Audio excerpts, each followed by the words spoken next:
The top stories live from the Sky News City studio. Royal Mail workers begin a 48-hour strike that will hit retailers at a crucial time. I'll be joined by the company's chief executive. Finding strategic alternatives, co-owner Avram Glazer speaks to Sky News about the possible sale of Manchester United. The new simulation experience aiming to bring the thrill of F1 to the arcade. Plus, going for growth, I'll be speaking with the new director of the National Botanic Garden of Wales.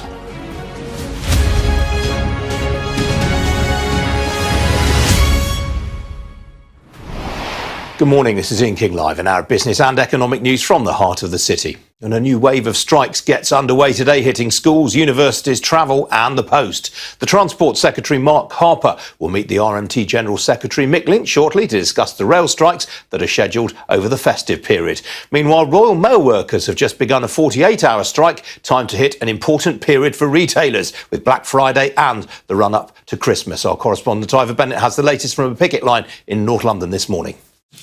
This 48-hour walkout has been timed to coincide with Black Friday, a massive day for online retailers and delivery companies, of course. This is just one picket line, but across the country there are more than 100,000 Royal Mail workers going on strike today, joining this walkout in this long-running dispute over pay, jobs and conditions. Royal Mail say that the company needs to modernise. They want to switch to a 7-day parcel delivery company in order to keep up with the courier companies. But the unions say their plans will turn the company into a gig economy style parcel courier. And so they've rejected the latest pay offer, which Royal Mail claim is equivalent to a 9% pay increase over 18 months. But the union, the Communication Workers Union, dispute that. They say it's equivalent to a 3.5% pay increase. Here's the union boss, Dave Ward.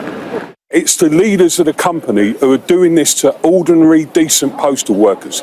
And we're not going to put up with this. We cannot accept what they're doing. We don't want to be on strike. We want to reach an agreement. We want to serve the communities that our members have been doing for years and years. And I just wish that the government would really look at this. I think this is getting bigger now than just a dispute about our members' jobs, terms and conditions. No company should be allowed to lead a group of workers and a service so popular as Royal Mail in the way that they're doing.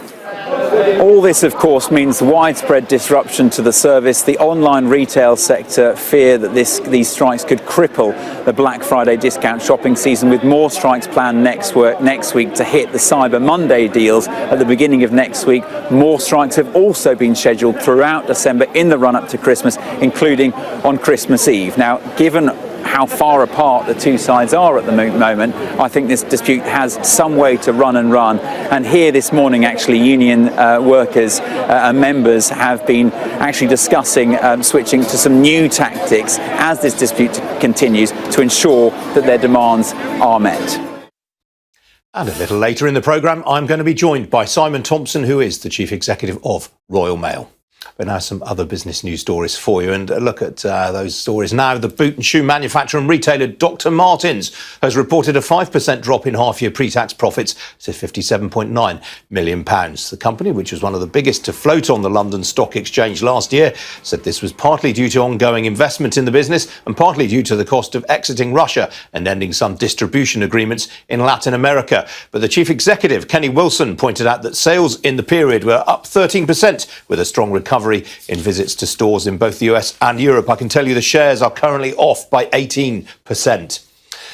Growing demand for energy efficiency products has helped Europe's biggest do-it-yourself retailer raise sales by 1.7% during the 3 months to the end of October. Kingfisher, which owns B&Q and Screwfix, cited a particularly strong performance in Poland. B&Q's sales in the UK and Ireland were down by 2.7%, but sales of Screwfix were up by 4.8%. Thierry Garnier, the chief executive, said that while the market backdrop remained challenging, do-it-yourself sales continue to be supported by working from home and a clear step up in customer investment in energy saving and efficiency. And shares of Jet2 rose by nearly 4.5% this morning after the tour operator and low-cost airline said full-year profits would be better than expected following a post-COVID rebound in travel. Jet2 reported a pre-tax profit of £450.7 million for the 6 months to the end of September. That compared with a loss of £205.8 million in the same period last year. The company said that winter 2022 to 23 bookings had been encouraging, while current seat capacity for summer 2023 was approximately 5% higher than this year and 20% higher than summer 2019 before the pandemic struck.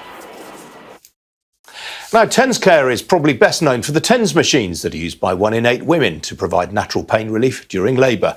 But the employee-owned company also makes breast pumps, beauty products such as wrinkle reduction devices and incontinence and sexual health products. Today, it reported a 50% decline in quarterly profits. With me now is the Managing Director at TensCare, Neil Wright. Neil, welcome to you. Your turnover was unchanged during the quarter. Why did profits take a hit?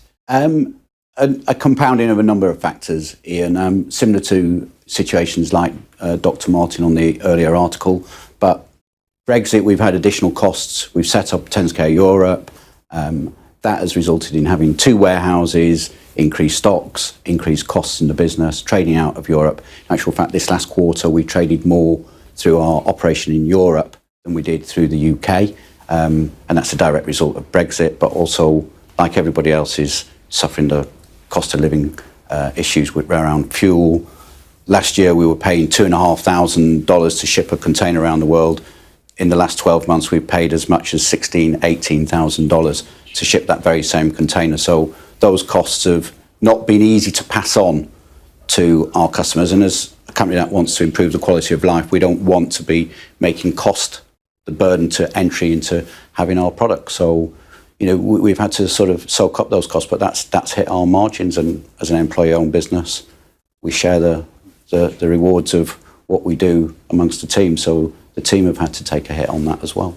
You are still showing reasonably strong sales, though. Which product categories are growing the most? Well, an interesting product that is growing at the moment, and perhaps a sign of the times, is our migraine headache product. It's a preventative to migraine headaches, but also relieves the symptoms of migraine headaches. And we've seen the sales of that particular product go up significantly over the last 12 months. And I'm not sure if that's a function of the state of the nation, really. Yeah, probably, yeah. Probably. Now, you mentioned that you had to set up separately in continental Europe post-Brexit. What's the mix now between UK and overseas sales? Well, Europe's a big market for us, and that has come with additional costs. I mean, we've set up a warehouse and trading operation through the Netherlands, which actually I know many other medical device businesses have done as well. But there are additional costs with that. And now we've left Europe, the authorities in the UK have, in their wisdom, decided that we should also have our own designated medical device standards. So we've got standards for the UK and standards for Europe, both of which require procedures to be written, to be compliant with, and then audited. So there's 2 lots of audit fees, there's 2 lots of costs, and it really is adding into the costs, and that's very difficult to absorb. And what that is actually doing is it's not making us unprofitable, but it's taking away the monies that we would have normally invested into innovation. So I think it's actually taken away from that innovative program and that area of growth for us as a business. And I think that is actually the same for lots of other companies. It's very interesting you say that, because I mean, we were told when Boris Johnson struck his deal with you that there would be pretty close alignment between you. Well, there is, but the very fact that there's a difference, why it is not completely harmonised with the medical device regulations, I really don't know. I mean, I was out last week at a medical trade fair in Dusseldorf. It's the largest medical device exhibition in the world, and pretty much everyone there was talking about this dual system of regulation and how it's costing a lot, and it's an administrative burden on all medical device companies. I want our products to be compliant, but I don't want to be coming across as moaning. There's lots of things for us to be thankful for, especially on Thanksgiving's Day. So No, I mean, in the recent past, China's become your biggest single market. So yes. Presumably, with the COVID lockdowns and the various restrictions there, you must be encountering a few difficulties. Yes, we've had a little bit of a bumpy ride through China, and actually the relationship between China and America, being a UK business, actually has affected us as well, because China have changed some of their requirements for entry into the market with Chinese FDA, and that's a very long bureaucratic process. So we're going through that process as we are. But that is still a significant market for us, a very interesting marketplace for us, and one that we'll continue to invest in as well. And what about beauty? I mean, that was a relatively new market for you. What made you want to diversify into that? Well, it came about really from a bit of a brainstorming within the business, and part of being employee owned is actually giving the team a voice into what the business does next. And a few of the members in the team said, actually, we could provide a perfect beauty device that you apply electrodes to the face, stimulates the muscles, reduces the wrinkles. So I'm actually about 85. It works well. Yeah. I think there's a few of us around here that could do with that device. We're out of time, I'm afraid. Lovely to see you this morning. Thank you very much. Thank you. Some other stories now, and the amount that energy companies can charge for electricity and gas will rise from January, but households will be protected from the increase. The energy regulator Ofgem increased its cap for the first 3 months of next year to 67 pence per kilowatt hour for electricity and 17 pence for gas. Well, that would usually see the typical household bill rise to £4,279 per year. Manchester United's co-owner Avram Glazer has spoken for the first time since it was announced that the club could be up for sale. Sky News tracked him down to near his home at West Palm Beach, Florida, where he spoke of finding strategic alternatives for the club and also responded to recent criticism from Cristiano Ronaldo. He did not answer when asked why he was now considering selling, saying only that the board went through a process and decided now was the time to explore their options. Mr. Glazer, why is now the right time to sell Manchester United? Hi, well, as we announced yesterday, the board went through a process and it's decided it's going to look at different strategic alternatives, and that's what we're doing. So, United fans say that you should have sold the club years ago. well, once again, we've gone through a process. We're going to look at all different strategic alternatives and we'll see where that leads us. Now, you might recall that on this programme fairly recently, we spoke with the tennis star Sir Andy Murray about some of his investments. Well, the latest of these is Tomorrow Sports, founded by the golfers Tiger Woods and Rory McIlroy, and which aims to use technology to improve how sports are experienced in the future. Well, among other backers were the footballer Gareth Bale, the racing driver Sir Lewis Hamilton and the Liverpool co-owner John Henry. But professional investors are also on board, including the 2-year-old European venture capital firm Apex Capital. Well, joining me now is Antonio Sassarino. He's the founder and chief executive at Apex. Antonio, welcome to you. I mean, you were set up specifically to find innovative investment opportunities for professional athletes. Who are your investors and how do you come by them? Yeah, so first of all, thank you for receiving me. Our investors are exactly that, right? Elite athletes trying to be more active when it comes to their investments and really bring everything they have into the table as investors. And this is why we focus in sports and media. And this is why athletes invest in this space, right? They have, of course, a brand, they have the capital to do so. But on top of this, they have a network in the industry, which is super important. And they come from the industry. So they have industry insights. They know what the industry needs. They know what the sports properties need. So this is why Apex, at the end of the day, came about. And this is what we've been doing for the last 2 years. And what was the sales pitch for Tomorrow Sports that made you want to invest in that business? I mean, think about it, right? We're getting Tiger and Rory, the PGA in a golf project. I mean, I think that does it, to be completely transparent. Now, going a little bit deeper, really one of our missions as investors, and actually a lot of the things that our athletes resonate with is really, see how sports need to change to adapt to the new consumers, how fans want to engage with sports.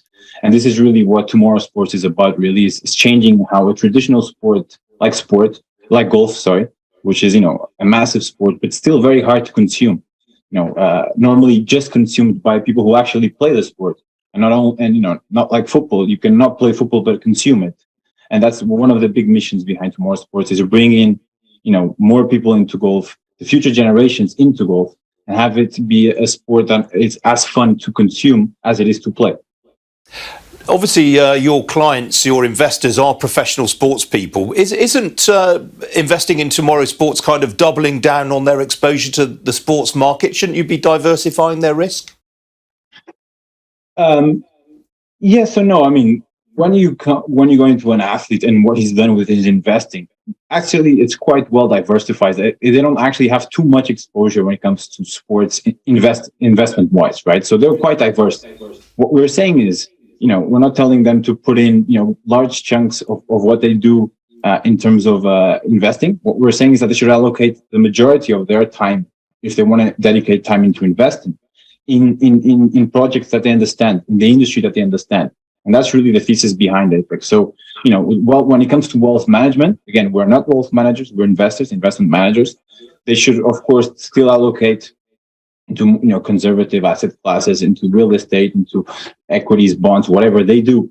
But if they want to engage and really, become investors, active investors or entrepreneurs, they should do so in the industry that they understand, that they know, and that they can add real value. And that's why, that's what we do. And that's why our athletes really come on board and become more and more active. And if they want to, once their career is over, because again, most of the athletes we work with are still at the peak of their career, and they want to be investors, they want to be entrepreneurs, they do it with us.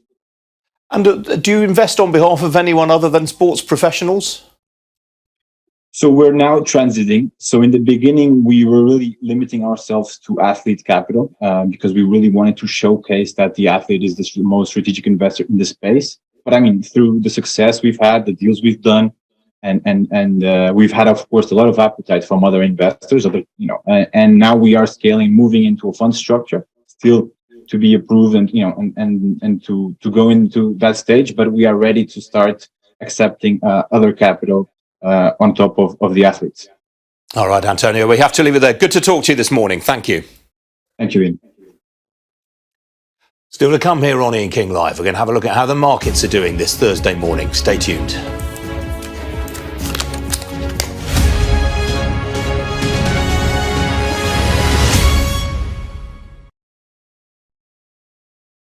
The winter is here. The snow is on the ground in Kiev, and of course, people are worried on how they're going to go through the winter. People are saving on electricity, buying generators, buying different kinds of heaters, and getting ready to the energy outages. So basically, we are having them every single day, but in different parts of the city and different parts of the country on different times.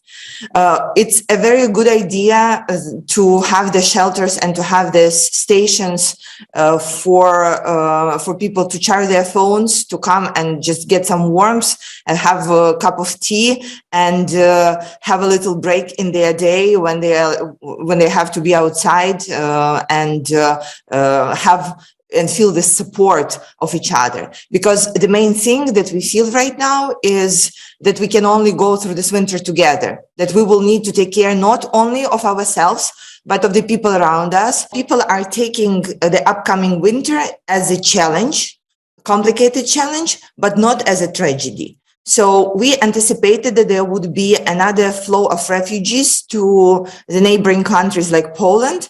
But right now, we do not see this happening. We see that people are staying at home and people are getting ready to go through the winter at home. I can tell you right now, people are supporting each other in a tremendous way, helping the cities to set up those shelters and helping to prepare to the winter, not only themselves, but their neighbors, but elderly people who cannot support themselves, taking on more and more responsibility to basically to stay alive, to go through the winter, and to make sure that we will be capable of fighting in spring as well.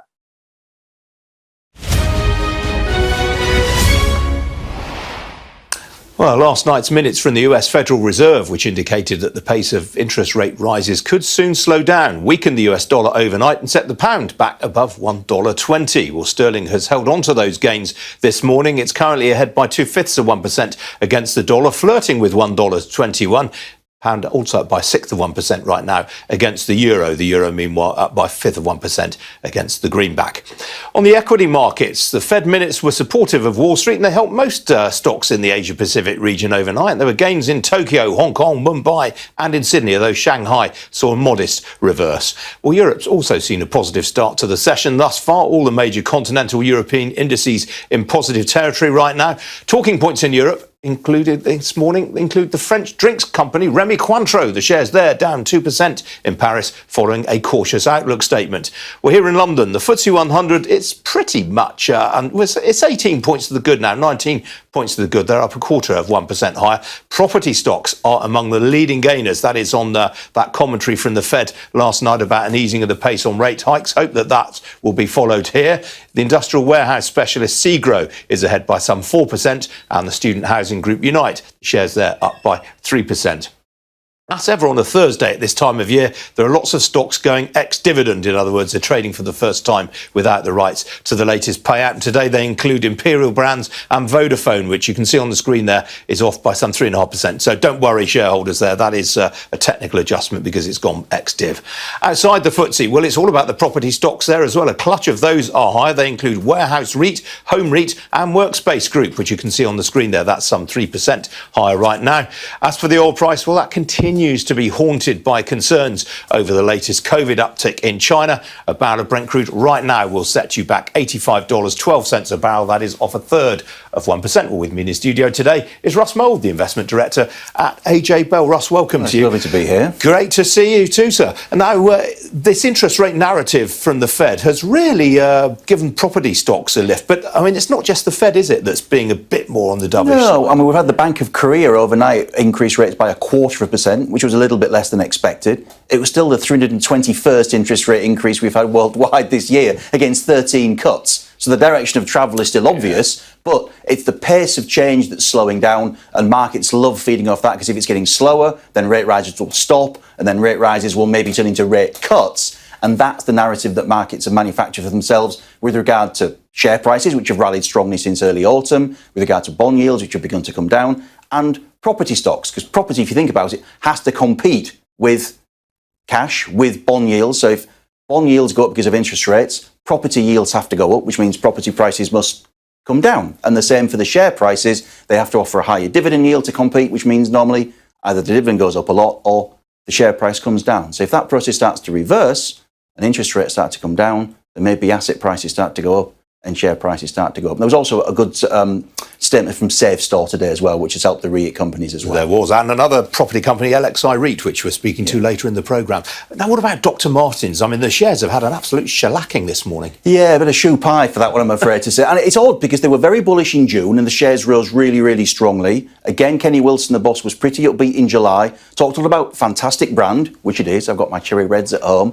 And he talked about price increases as being a really strong part of that power that the brand confers.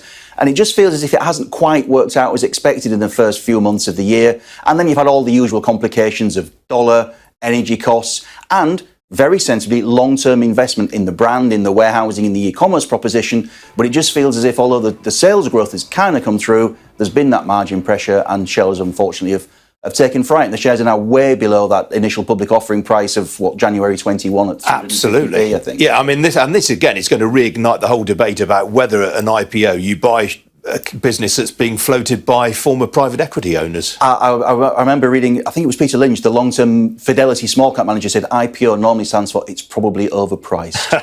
Yeah, quite so, yeah. Now, talking of businesses that may be overpriced, what have you made of all the Manchester United? Tough call as a Yorkshireman, Ian. Wrong side of the granite as far as I'm concerned. I mean, it's fascinating that it was floated at £47 million valuation back in 1991. The Glazers bought it for $2.5 billion. Now they're looking to sell it for 5, 6, 7, depending on the numbers that you read. I mean, looking at it at first glance, I know the last 2 years have been tough for everybody in so many ways. It currently doesn't make money, the club, and isn't expected to do so by analysts until 2025, 2026. I can see clearly where there's a phenomenal global brand there. Match day is only 19% of revenues now. So you're looking at this, the broadcasting rights, and then this commercial brand that sells shirts and all sorts of things around the world. I think if you're looking at it from a private equity perspective, you're looking at broadcast TV rights as being pretty reliable cash flow. The tricky bit, of course, is then where does that cash flow goes? And right now it's transfer fees, salaries, and I gather from friends who go regularly, the stadium needs a bit of a lick of paint as well. Yes, I've heard that. Yeah, I mean, it's interesting. Jim O'Neill, who was one of the Red Knights, the consortium that looked at buying it from the Glazers in the past, I mean, he's today said that he thinks it's overvalued. Again, it depends what price the Glazers are talking about. They're talking about $6 or $7 billion, which I think would make it the world's most expensive sporting franchise. Denver Broncos currently hold that record at $4.6 billion in the NFL. The Walmart family bought that. Though Dan Snyder, much hated by the fans in Washington, is allegedly putting the Commanders of the NFL up for sale for $6 billion US. So you're looking at that sort of Premier bracket as, one of the world's leading brands. But looking at it on a purely financial basis, very unemotionally as I can, you would think that's a pretty fruity price, yes. You really would. Russ, great to have you in the studio with us today. Thank you.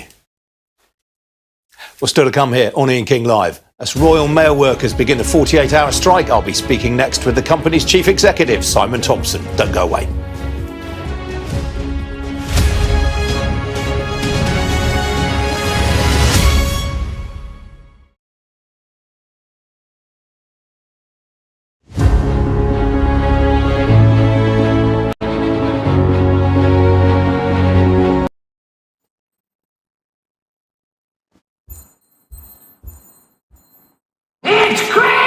No, not yet, Noddy. Don't you know the football's on? And have we got some treats for you? Exclusive luxury party food from just £3.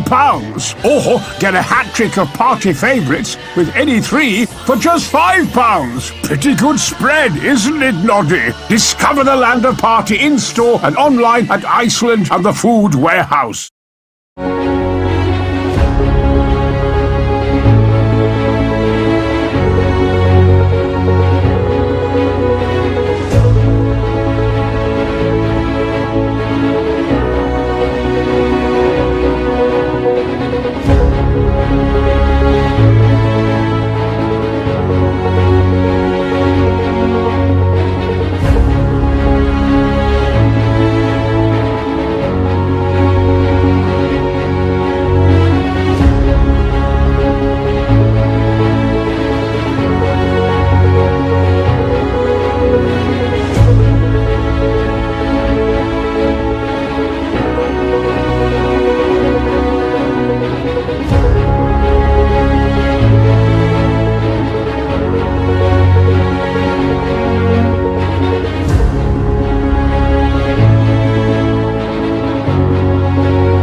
Welcome back. Now, climbing into the cockpit of a Formula One car when you've had a few drinks is probably not the most advisable thing to do. But if you are so inclined, you can now do something close to it at what is billed as the world's first official premium F1 experiential venue. It's called F1 Arcade. It's just up the road from here, in fact, and it includes 60 motion F1 simulators. It's the brainchild of Adam Breeden, who previously dreamt up the Flight Club chain of darts bars, the golf-themed cocktail bar Putt Shack, and the ping-pong-themed bar chain Bounce. And Adam Breeden joins me now. Adam, welcome to you. You're obviously very confident that this is going to be a success, because I gather you're already planning on opening a second one in Birmingham. Indeed, yeah, we can announce that we were opening in Birmingham after our inaugural launch here in St Paul's in London, with a strong emphasis on the US as well, upcoming to be announced. Now, how many venues do you think you could ultimately open? Well, I mean, our approach is going to be a global one. So we're focusing on the UK and the US initially in terms of owning and operating. But we have the relationship with F1 as a global one, and we're looking to roll this out in every territory. How complicated has it been to secure the rights to use the F1 brand and licence? Well, I have to say, F1 have been a phenomenal partner. It's a very large project, I think, even for them. This, I think, is a fairly strategic project for F1. I think we're effectively a gateway for new fans into the sport, even though the offering here is, it's for everybody, not just fans, but for non-fans. You can race in the simulators no matter your skill level. Different ways to race in large groups and small groups. So it's the emphasis here is it's a very broad appeal offering, much like the other concepts I've created. So it's for the fans and the non-fans alike, much like the Netflix specials. I would assume, though, that given where you're located in One New Change, this is really targeting boozy city boys rather than families. Well, I think we'll get a bit of that. I think that what we see in all the concepts is people travel from long distances. These are kind of one-off experiential experiences, and it's a London-wide thing, really a country-wide thing. We're seeing people contacting us to come from far and wide, even internationally already. And so how much will it cost for a go on the simulators? Yeah, so it's $13.75 for 4 races. And it's pretty much in line with the cost structure I've implemented in all the other concepts. So it's pretty affordable. We're offering the ability to have a very premium experience as well. You can come in here, have a burger, have a bite to eat, or you can have a Wagyu burger. We're looking to offer a range of experiences here for race weekends and for families, for corporate groups, for fun nights out. So it's what we've created here is something that will be appealing to everybody. Are the simulators difficult to drive? I went on one years ago at McLaren down in Woking. I felt a bit seasick after it, I must say. Typically, they are very difficult, which is, I think, why a lot of people feel a bit of trepidation. What we've done here, though, is remove all of the frustration points and made it very easy for people who have never done it before. So when you get in a simulator, you'll be selecting a skill level, because the racing engine we have does everything from completely race for you. So we've had 6-year-olds racing. And if you're a sim racing pro, we've got you covered as well, because it's a very demanding experience as well. So we have the way that this has been set up has been designed to appeal to the absolute beginner and the absolute pro. And in that moment, they can also race together and have a competitive experience.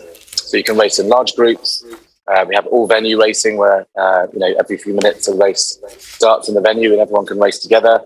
Have team-based racing for large groups, taking it intense race, going through a condensed Formula One season, and then in your breaks have some fun eating and drinking, and then just a simple head-to-head mode, which is your standard arcade format. Okay, Adam, I must apologise. I said it opens today. I think it opens next week, doesn't it? Very good to see you this morning. Thank you. Thank you very much. Now, as we've been hearing, Royal Mail workers are beginning a 48-hour walkout today, the latest stoppage in an increasingly bitter dispute about pay and the company's modernisation plans. But joining me now is Royal Mail's Chief Executive, Simon Thompson. Simon, welcome to you. In the year to March, Royal Mail made an operating profit of £416 million. Last year, £344 million. Why is it you say there's no money to pay a decent cost of living related increase? Well, Ian, morning. I think that I would like to start today with an apology, please, for our customers. We understand how disruptive the current situation is. And I'd also like to make it clear that the change that we are asking for is the change that our customers want, which is a 7-day parcel service, and including that very important late night orders that are delivered the next day. And I don't think we can ignore the facts. The facts are that we are losing £1 million a day. And the other fact is that strike action has cost us £100 million a day so far after 8 days of strike action. And the other thing as well is that we have put an offer on the table, an enhanced offer on the table of a 9% pay deal over 18 months, which is costing the business £400 million, even though we are losing that £1 million a day. We need to change. We need to change for our customers, to give our customers what it is that they need. OK, I mean, I get that, Simon, but the business has been very profitable for the last 2 years. Postal workers were asked to work through the pandemic and they did that uncomplainingly. Why don't they deserve a pay rise linked to the cost of living now? Well, what I would say is that what we are really focused on is giving the customers what they want. And I think that in the context that we have of losing £1 million a day, and we all can see what's happening around us, both the cost of living crisis that, of course, our team are not immune to, and the fact that the market out there is more challenging in the recessionary reality is that our volumes have come down. These things are true. But what we want to do and what we're really focused on is giving our customers what it is that they need. And I think we can all see that the world has changed around us. We're all getting less letters and people want more parcels. But within that context, what we need is the change. And we're happy to pay for the change, and the more change, the more pay. And we feel that the 9% pay deal against our context of losing £1 million a day is incredibly fair. And the other thing I'd also like to add as well, Ian, is that during our recent intensive talks, and a big thank you to ACAS, who have been magnificent in terms of supporting us, we've also made some key concessions based on what it is that our team have asked for, such as voluntary working on a Sunday.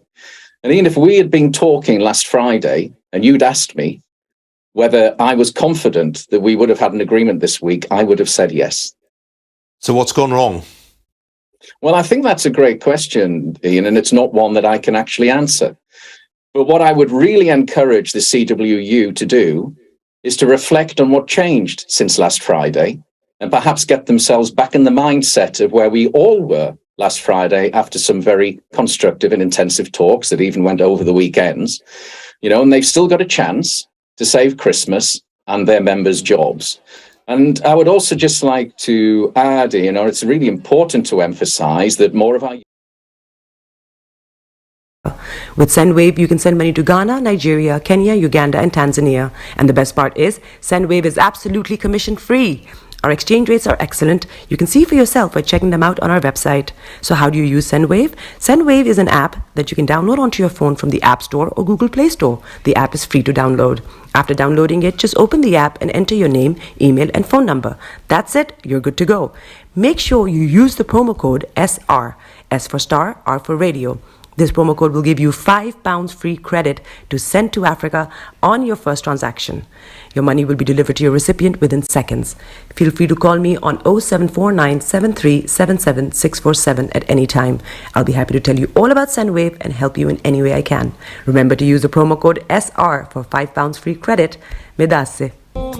Hi everyone, it's your girl BB Clement, the author of How to Go From Employee to Entrepreneur and the host of your weekly business show, BB Means Business, the show where we discuss everything you ever wanted to know about business but you were afraid to ask. How do I start my business? How do I raise the finance? How do I grow my business? Where am I going to find my customers? Join me every Tuesday at 1:30 p.m. on Starr Radio UK to get all the information and tips that you need to become a successful entrepreneur and become financially free. Remember, don't let life dictate to you. Rather, put your signature on life.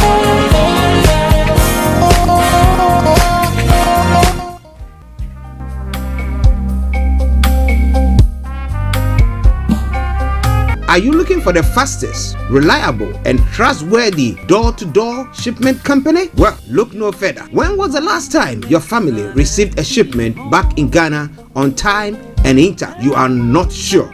Well, Lamb Shippers, we pride ourselves with being the fastest, reliable, and trustworthy shippers you can use. You are assured of a prompt pickup anywhere in the UK by our personnel. They also make sure your items are well packaged to get to its destination in time. When it comes to door-to-door shipment, look no further. Well, Lamb Shippers, contact us on 07939009321 or 07498911820. Or you can visit our website www.welllamb.co.uk. You can also drop us a mail, info@welllamb@gmail.com. Well Lamb Shippers, fast, reliable, and trustworthy.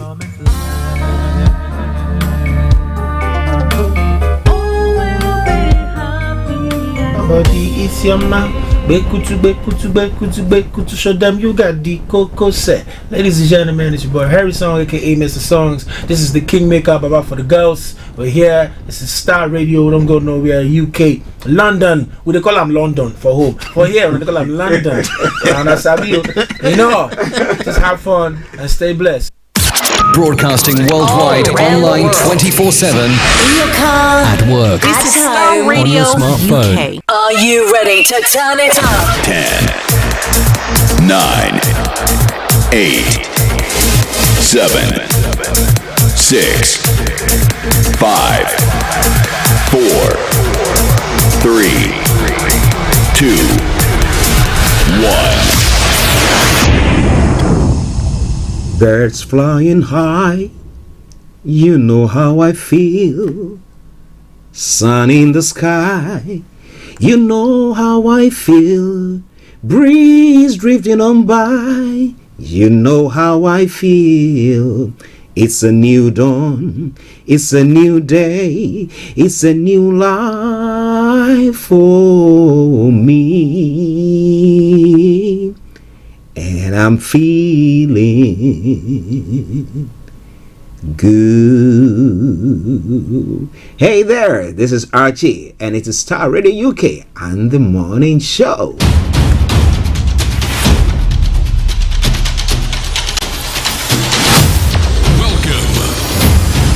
This is Starr Radio. This is UK. Starr Radio UK. This is Starr Radio UK. Welcome.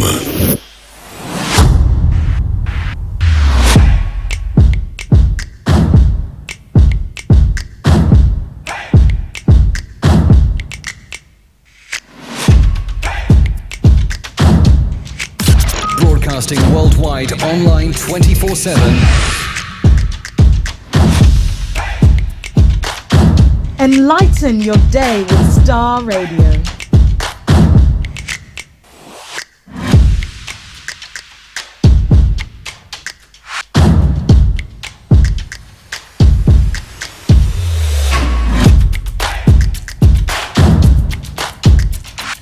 Starr Radio.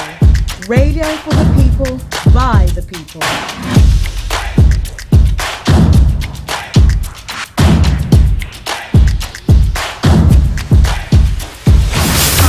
Welcome. My sister, smile. Hallelujah. Oh, Jesus.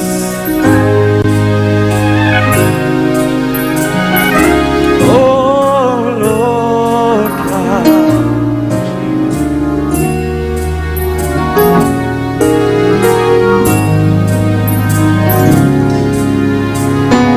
All right, TNS, let me hear you sing.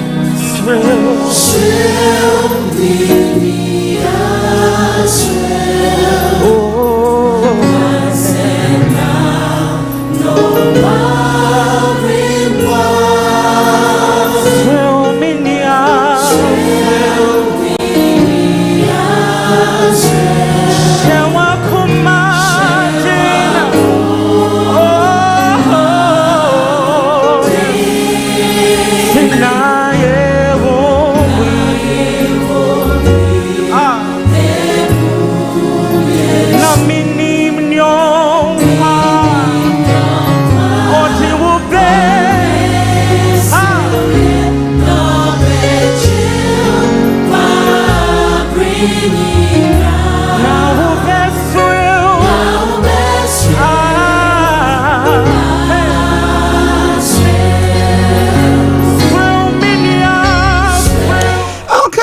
Good morning, good afternoon, good evening, good dawn to you, wherever you might be on planet Earth, and those of you on other planets as well. I want to salute each and every one of you and welcome you to the Thursday edition of the morning show. Today is the 24th day of November, the year 2022. Time now 10:44 from the House of London. I want to thank you once again for your patronage, all of you who have joined in on the live broadcast. To my numerous listeners from the African continent, especially in Nigeria, the Yoruba nation, those of you in the Igbo, the southeast, the southwest, the central belt, and those of you in the northern part of Nigeria. So I salute each and every one of you, especially my listeners in Ghana, Uganda, Kenya, South Africa. Hey, Aziz, good morning to you. Anthony Adedeji, good morning. But my special good morning goes to my colleague, co-presenter, Mr. Olayomi Koiki, who will be bringing you updates from Nigeria. Yesterday was another smasher of a program on the Niger Voices. Did you miss it? Oh my goodness, there's lots that is happening. You don't have to be missing it at all. But however, if you did miss it, one thing for sure, Starr Radio UK makes it possible for you to go back to listen to it. So you can go back to the broadcast yesterday and have a listen to it. But of course, on the morning show, we'll touch briefly on it. We'll just give you a rundown of what happened there. Playing in the background, something from the one and only new song, The Smile. You know, in times like this, when you look at the bills, you look at everything that seems to be going on, and you think you ask yourself the question, what more can I do? All that you can do is just continue to smile.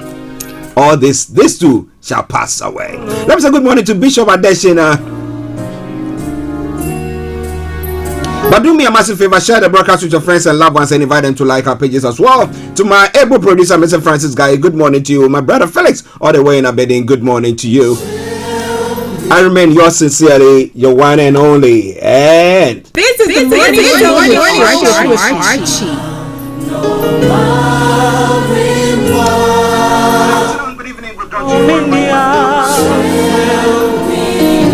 Okay, for those of you who are tuning for the first time of listening to us on a Thursday morning of the edition of the morning show, this is how the program goes. I'm going to bring you the quote for the day. The weather forecast will follow suit and the travel update as well. We'll move on from there to have a look at some of the stories making the rounds across the globe, known as Global Trotting. Then exactly at 11 o'clock, I'll be having the one and only, the White Lion himself, Mr. Olayomi Koiki, coming in to bring you updates from Nigeria.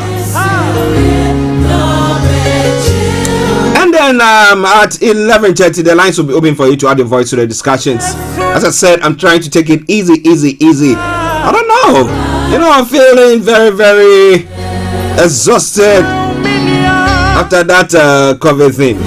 But let me say good morning to my brother Alfred Hammond as well, and to all my American listeners. Rosita, happy Thanksgiving. Yes, Anthony Adedeji, happy Thanksgiving. Mo, happy Thanksgiving to you. Or Aziz, happy Thanksgiving. All of you in the US, in the Canada as well, happy Thanksgiving to you all. And a special happy birthday to my big brother, Mr. Francis Abedi as well. All right now, so let's crack on to business. At the end of every day, pause and take stock. If anger or any other negative emotion is in your heart, let it go. Let it go. That is the quote for the day. So that's why Starr Radio UK, we do our best to make sure that we bring you the best in everything. So at least at the end of the day, we can smile. Now, moving on straight to the weather front. Well, for the London and the southeast of England, this is how the weather is going to be for you today. You can share with us what is happening in your area. This afternoon will start sunny. However, variable cloud will gradually develop from the west later with a band of heavy rain pushing in for the evening. A breezy day expected as well. Now, heavy rain will soon clear to the east this evening. Turning dry and clear overnight, it will remain dry with clear skies with a very little in the way of clouds around. Top temperature is going to be 13 degrees, the lowest is going to be 5 degrees. UV level, low pollution, low sunset 16:01, and sunrise for tomorrow morning 07:33 hours. And that brings us to the end of the weather forecast. But I'm going to be taking you straight to the travel update. Don't you worry, I'll bring you the music during the course of the program. But wherever you are, stay tuned. It is Starr Radio UK. Keep your eyes on the road.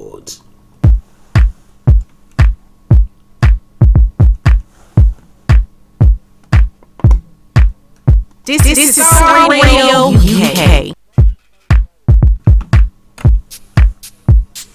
Okay, so keep your eyes on the roads, keep your eyes on the roads, and we'll keep you navigated. Let me say good morning to KB Bossman. All right then. Yes, and to the man himself, the White Lion himself, good morning to you, and to a few of you who have also posted comments there. Those of you on the YouTube channel as well, I salute each and every one of you, and once again, I say thank you very much for joining in. Well, on the underground this morning, the district line has got parked a suspension check before you leave. Elizabeth line, minor delays, and Jubilee line, minor delays. That aside, all the others, good service. Landing overground, TFL rail, landing tramline, good service there.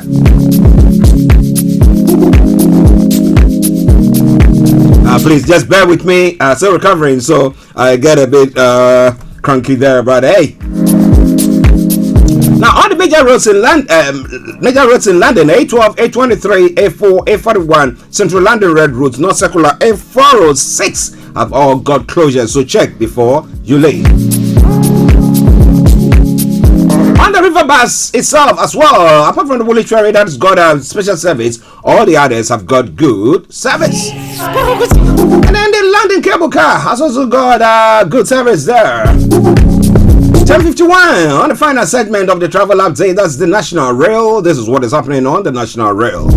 Avanti West Coast has got reduced timetable. Chiltern Railways minor delays. I was going to say Elizabeth Line again, but Great Northern Railway minor delays. Great Western Railway minor delays. Heathrow Express minor delays there as well. On Island Line, buses are replacing trains on the Island Line, so check before you leave if you want to be on time for your journey. Now on the Northern Line rail as well, minor delays on some routes. And then Southeastern has also got off-peak timetable on some Southeastern routes.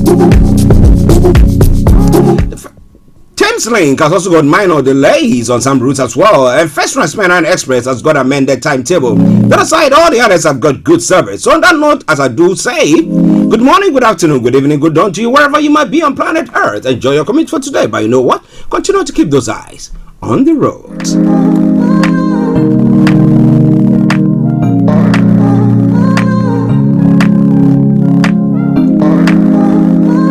Getting onto the property ladder has never been easy until now. Join us this and every Thursday from 7 p.m. to 8:30 p.m. live on the Property Hour Show on Starr Radio UK, where we talk to mortgage brokers, property developers, estate agents, landlord, tenant, property consultants on how to invest or get into the property business and make money. You can't afford to miss this. The Property Hour Show is your best source into the property industry.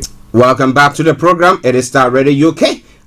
It is now gone 8 minutes to the top of the hour, and it is the Thursday edition of the morning show. It's not time for global trotting, so let's crack on. Well, when it comes to some of the stories, we're going to be looking at when it comes to Nigeria, over 1 billion looted funds recovered under Buhari spent on trader money, other programs, the AGF Malami is saying.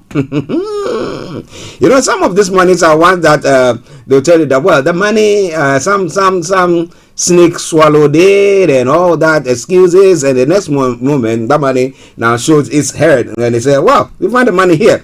Well, but Buhari regime should have given 218 billion sunk in naira redesign to Azu. That's what Showore is saying there. And what the Fanfare is standing for today is the future of Nigeria. They are standing for fairness and equity. That is what Peter Obi is saying. Is it because they are supporting him now? Well, Adebanjo at Peter Obi's rally in Ibadan, I don't hate Tinubu. Igbos deserve to be president now. And then we'll win Kano by hook or crook. That's what the APC chairman is saying. And once again, good morning to Alfred and to all the Hammonds across the globe. All right then. So now let's move on to some other stories making the rounds in other part of the world. Now when it comes to the African continent, well, South Africa's prison service challenges court's decision to send ex-president back to jail. And let's say good morning to Michael Oawe. Good morning to everyone over there. Good morning to you, Michael. I hope you are doing very good. Sierra Leone MPs scuffle over electoral reforms. Well, interesting one there. And Zimbabwe president calls for peace ahead of general election. You know, he said he's standing again. Well. That is his first tenure, so he's going for a second one. I don't know what the constitution says there, but we'll bring you more on that front. Okay, it is Starr Radio UK. Now, ceasefire in restive East DR Congo as soon as Friday. Hopefully, that will hold. And then Ovariata is presenting the 2023 budget to Parliament. Now, what happens after that? Anti-John Mahama tag is employed to personalize NDC and destroy internal democracy. It's one of the stories making the rounds in Ghana as well. Now, moving on straight to other parts of the world to look at what is happening there. Record COVID cases for China despite tough action. Now cases are increasing. My apologies. Increasing across the country with the virus now present in 31 different provinces. Are they going to shut it down? Afghans sedating hungry children and selling organs. Wow, that is serious. Afghans say they are also forced to sell kidneys and their daughters to get money for food. How desperate the situation. But some people are there saying that, well, we are the ones and this is how we think that the order has to be. And they are trying to hold power and tell them what to do there. Very sad one. Sarah Palin has been defeated again in Alaska comeback bid. The Republican suffered her second loss in 3 months to Mary Peltola, the first Alaska native elected to Congress. My goodness. Well, so what are the chances of Donald Trump now for the next election, where he has thrown his hat into the ring, making that announcement last Tuesday? What do you think is going to happen there? Lots more going to be coming your way. Now, Scottish schools shut as teachers strike over pay. Now, please bear with me. I told you I'm recovering, so yes. Students face disruption as uni strikes again. Staff at 150 universities in the UK are working out overpay, working conditions, and pension cuts. That's one of the stories. And then, please to text 70,000 UK victims of bank fraud. The website is spoof used by criminals to make fake calls has been taken down. Well done to them. And the postal strike kick off ahead of Black Friday as well. Rap ex-private secretaries to lodge complaints. The Deputy Prime Minister faces fresh bullying claims from senior civil servants across multiple departments. That's what the story is saying. The police giving more time to quiz fire murder suspect. The man is in custody after deaths of Fatumata Hidara and her children, aged 1 and 3. This and a lot more going to be looking at. But wherever you are, don't you go away. 2 minutes to the top of the hour at a time. Enjoy the rest of this music. And I'll be having Miss Olayomi Koiki all ready to fire on all cylinders. Stay tuned. Don't you go away. Oh, Jesus. Oh, Lord God.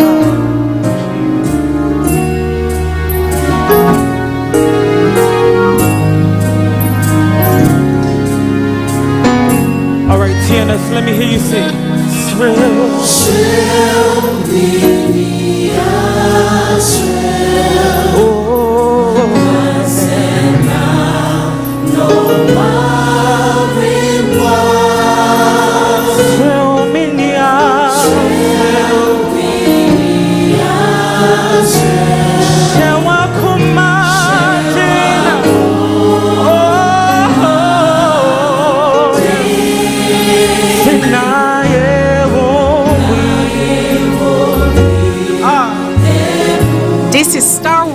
Radio UK. In your car, at work, at home, on your smartphone.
This is Starr Radio. This is Starr Radio UK.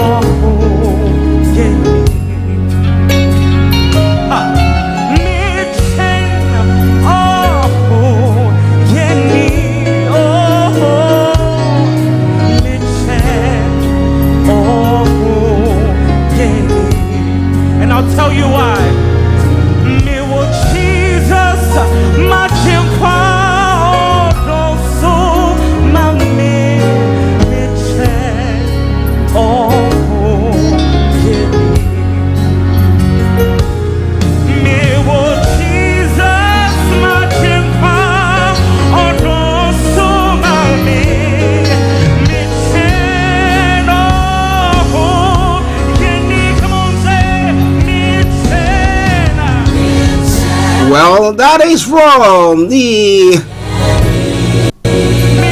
new song that says Smile. The new song of PIWC Odoko in Accra, Ghana.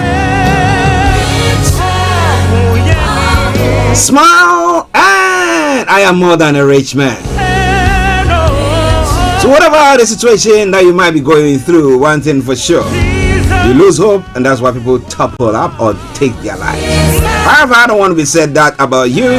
Therefore, we're here to bring you hope, somewhere, somehow. That's why we have the Yoruba group saying that, well, though we are being marginalized, though we think that everything is being taken away from us, we still have to stand on our both feet and try to still fight on, because there is hope. The Igbos are also saying that, well, we also have hope that things will turn around. So wherever you are, just stay tuned. I can tell you that with everything that we do here on this platform, we make sure that we give you some hope or bring you some hope. That look, it's not the end of life. Some way, somehow, your resilience can do it, can pay out for you. If you're a believer, you say the faith. So thank you very much for tuning in once again. Starr Radio UK. It's my singular honor now to introduce to you the one and only Mr. Olayomi Koiki, the White Lion, who is back this morning once again to deliver on his promise of bringing the world closer to you. And let me say good morning to Bishop Adeshina as well. He says kudos to you, my bishop. All right then, let me say Yomi, massive good morning to you. Well, it is a very good morning to you, Mr. Archie. Good morning to all the friends and fans of Starr Radio UK. Good morning to our co-presenter. Good morning to all the engineer and the sound engineer that are working behind the scene. And I say good morning to you, Mr. Archie. Good morning, Frank. Good morning, Africa. Good morning, the indigenous people. Good morning, Nigerians. And good morning to the world. Yes. How are you doing, sir? Well, as you can see, there's always smiles. I was actually listening to you as I was coming in, but I was actually saying the same thing because we have about 5 or 6 network that is connected to us to my left hand side. So we have a lot of people that listen to Starr Radio UK from the sister broadcast. And I was actually telling them while I was getting that ready that in the midst of everything, there will still be hope to the Yoruba nation, because there has been a lot of things after a declaration was made on Monday, but it seems it is gone into where questions are being asked whether it is authentic declaration of a Yoruba nation or not, and whether, as the Starr Radio UK Niger Voices was on yesterday, we also received a press statement that we'll be discussing this morning regarding that declaration. So in the midst of turmoil, there will always be hope, and that was exactly what I heard from you while I was joining as well. So I say once again, there is hope for those of you that listen to us on Starr Radio UK, because we try to make sure we give you the hope in the midst of everything. Thank you very, very much there. Mr. Olayomi will not call himself a prophet. I will not call myself a prophet. But somehow, some way, God can talk through us or speak through us to you. So though we are doing a program, you think that, it's just a mere program. But we're here to encourage you. Don't give up. Don't throw in the towel. You believe in the cause, stand for it, as I say all the time. But let's go straight to what we discussed on Niger Voices. Now, yesterday we listened to the verdict that came from the Supreme Court here in the UK pertaining to the Scottish referendum. And the Supreme Court here was saying that, well, they cannot have a referendum. We know that they're giving them the opportunity to have a first referendum, but they're saying that they cannot have another referendum without the consent of Westminster. But some debate that has gone on, and the Scottish First Minister has come out to say that, look, we are in this union.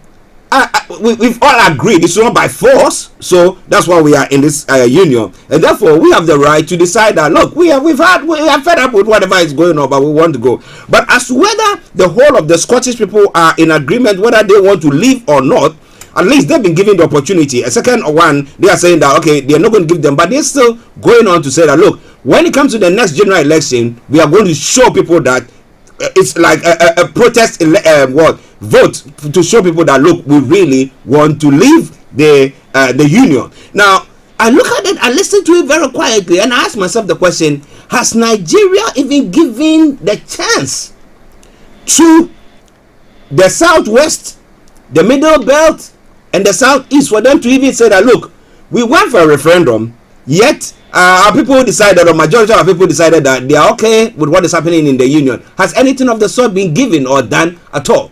Can you go on that part? And for those of you that probably missed Niger Voices, this is a program that has been going on air for the last 5 years on one of the finest African and Caribbean radio station in London, Starr Radio UK. It comes up every Wednesday at exactly 1800 hours to about 20 half 100 hours, which is about 6 p.m. local time in London, and that will be 7 p.m. for those of you back in Nigeria. Yesterday, we took the journey of what took place here in UK after, the judgment from the Supreme Court of United Kingdom, one of the most highest, court in the land. And when they make decision, is either you agree with it or you disagree with it. And I was trying to do what we call a comparison. It took us almost an hour, 15 minutes for me to give that analysis, explain to those of us that are, asking for the self-determination, which is our right, just as the Scottish are saying that the union is no longer working. Couple of points that you raised quickly was whether the government in Nigeria is even giving any room to search where the indigenous people will be allowed, a sort of, a referendum. First and foremost, there is a court case, not from the Yoruba people, but within a particular set of people in Nigeria at the Federal High Court, asking for a referendum to allow the indigenous people decide their fate in what is known as Nigeria today. And the argument is whether the court will interpret, because what we saw yesterday is the court interpreting the law. The court looks at two things that I was able to explain to our listeners. There's what we call devolution, and devolution is trying to give power, to the bottom. Not that Scottish government does not have the power as we speak today, but the majority of the decision still comes from the Parliament in Westminster, where we have 533 members of Parliament as against 59 Scottish members. When we take that to comparison with Nigeria today, the reason why we cannot get a state or police in Nigeria where each of the governors from the southeast to the middle belt will be able to have a police is because the majority in the Senate is coming from the northern part of Nigeria, and not literally majority of them disagree with it, but if you are meant to take into consideration what the former governor of Ogun State, Ibikunle Amoso, said, that he should want a state police, but his colleagues in the Senate disagree with that. And because there's a majority somewhere that has been given in the northern part of the country, and the question then is, since the UK is not giving what we call Council of Order, which was allowed in 2013 that led to the referendum, the question is, as the agitation continue from the Biafra and the Yoruba, will the government at all give room to dialogue? It took me back again to the letter that was written to the government in August by the self-determination movement and the leader, Professor Banji Akintoye. The government refused to listen to that letter, did not reply, and that letter says, we want a peaceful dialogue. Is it going to be peaceful, or are we going to get to a situation where the protest that will be coming before the end of the year will lead to the final dissolution of Nigeria? Time will tell. This is Starr Radio UK, and this was part of the discussion that went on throughout the program. And there were other areas that we talked about. We talked about the Afenifere, our leader, Afenifere, the social cultural group that has been known for decades during the era of the late Chief Obafemi Awolowo. He was actually on the ground. I'm not talking about Awolowo because Awolowo died, in the 80s. But the leader of that social cultural group today decided,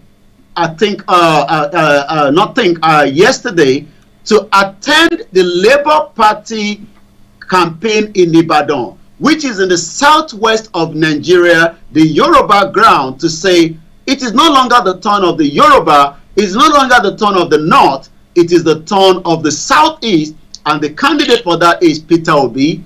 All this was also discussed yesterday. Some are calling them Afenifebi. Afenifebi literally means that those that probably doesn't even love the Yoruba people. The question is ethnicity being played out as we are going into 2023 for those of us that are also saying we want the right to self-determination?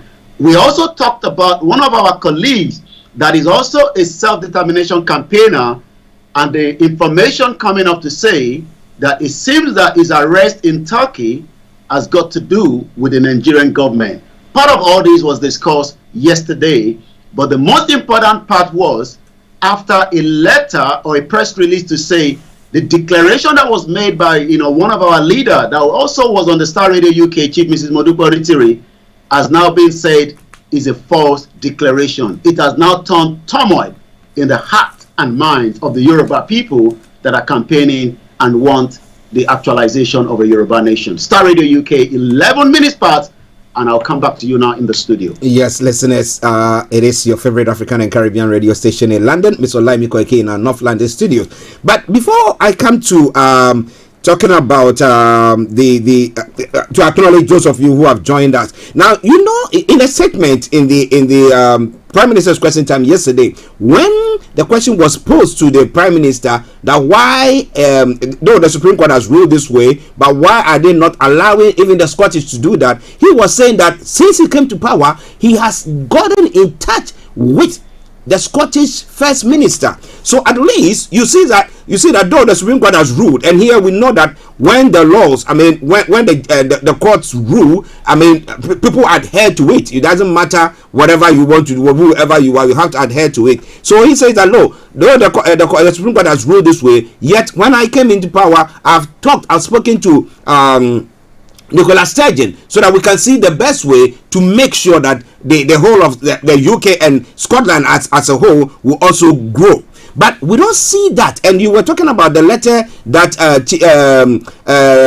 Professor Akintoye wrote to the federal government, that up to now they decided not to look at it. They decided not to talk about it, and therefore, if people are agitated, then what is happening now? Before I read that those comments, the declaration that was made by Mrs. Abiola. Now, what did it say? Was it her? Why are they disputing that? Well, it seems that the situation we have in the hands at the moment was that whether the leaders are working, together, as a one block, or whether they are working separately for the same mission, but are they carrying each other along? Remember that the movement started in 2019, from what I can recollect, when Professor Banji Akintoye took the Yoruba to the UNPO, which stand for the Unrepresented People and Organization. And these gather the momentum that we should not allow an election to be held, rather we should allow the dissolution of Nigeria. That took us to NINAS, that gave the government 90 days on the force majeure. The force majeure was to bring down the 1999 constitution and then allow what we can call either a new constitution that works for the people and decide the unity of Nigeria. There was a bit of skepticism. I remember we went on the ground in Nigeria last year when the force majeure was expiring in April. Even there was a kind of an extension. Another 30 days was given to our governors to bring down the 1999 constitution. But at some point, the constitution and the bringing down from the NINAS did not work. NINAS continued to operate, but the Yorubas from the leader moved out of that. I'm just giving a background to some of what has happened. In along the line, we now have Chief Mrs. Modupe Onitiri that came as well, and then she brought in the 5 million petition that was agreed by all the leaders, and that was quickly done. Within 3 weeks, we had a 5 million petition. But it seems that there was kind of what we can call not carrying along each other, to know what is the next move, so that we can then get to where we are going. They both agree that there will be a declaration. They will all agree that they will also have a super rally. But it seems that one was either being delayed for the other, because the super rally continued to be pushed and pushed, but the date have not been announced yet. But on Monday this week, we then got the information coming out to us for the declaration of the Yoruba out of the Nigeria. I listened to her day before yesterday when she was explaining what that means, and yesterday we are on the program when we got again a press release that came from the Yoruba Self-Determination Group, which consists of the 70 groups put together to bring that movement. Remember that Chief Mrs. Modupe has also confirmed in what she said that there's an interim government in place. She talked about, the chief of staff. She talked about the control of the Navy and so many other areas that are interim. But even though we've not been presented with some of these individuals, but we are already being told that from her.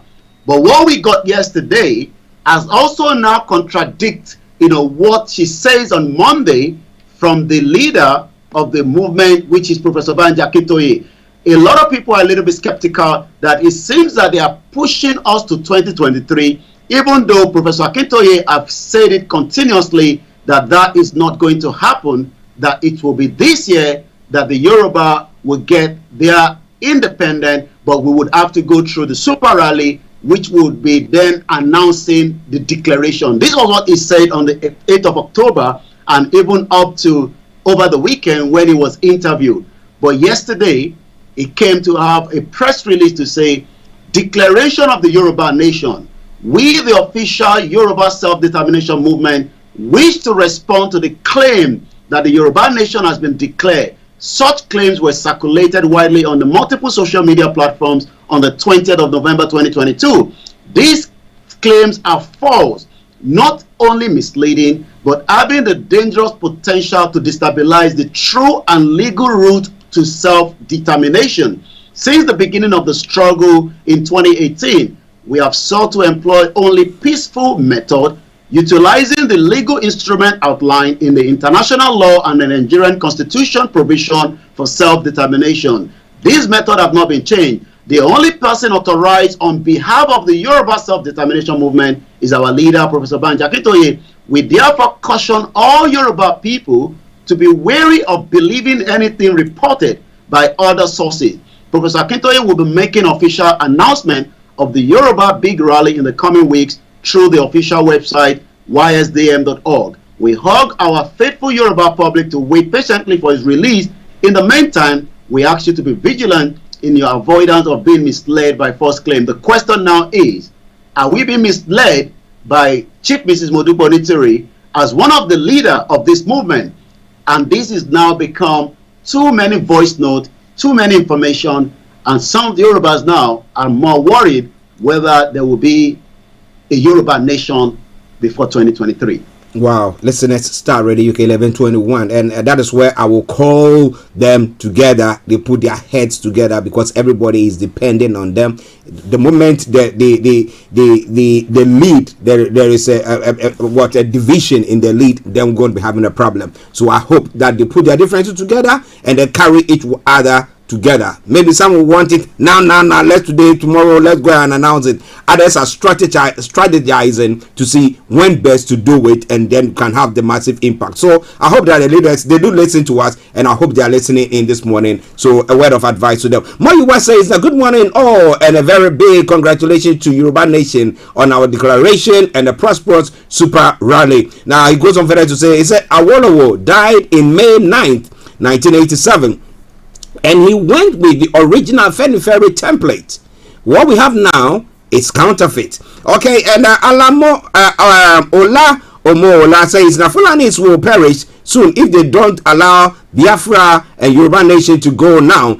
God purposely gave them oil and gold so they have something to live on. But if they still don't want to divide Nigeria, they will surely see God's wrath. My goodness. Now Michael Awe says, now good morning Mr. Koiki, the White Lion, carry on the good job you have been doing. God bless you. And Felicia Awe says, Equator Koiki, good morning to everyone there as well. Oluola says, Baba Akintoye can say whatever he wants, but we have declared our nation. So people are just taking that declaration that yes, it is for them. Whatever, so far is one of the leaders who pronounced it, they are taking it on as that. All right then. What do you think? Continue to put your comments there, and we promise you one thing for sure, that we're going to be reading them. But Yomi, before we move on to the story that is making the round this morning,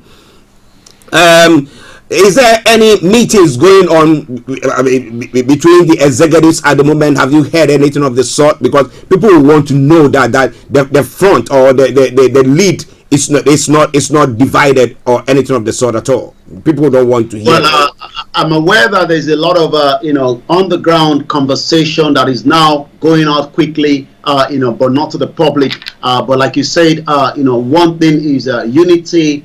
Is one of the key stage, to move the movement forward. And without the unity, if the leaders are so much divided, then that would also have issues, with those that are the followers, as we can say. And as you can tell there, some agree with Professor Akintoye, while some disagree with him, and some agree with Chief Mrs. Modupe Onitiri, and some also disagree that she needs to carry them along. And that is now a lot of concern. And that is bringing a lot of messages and conversation among the Yoruba movement.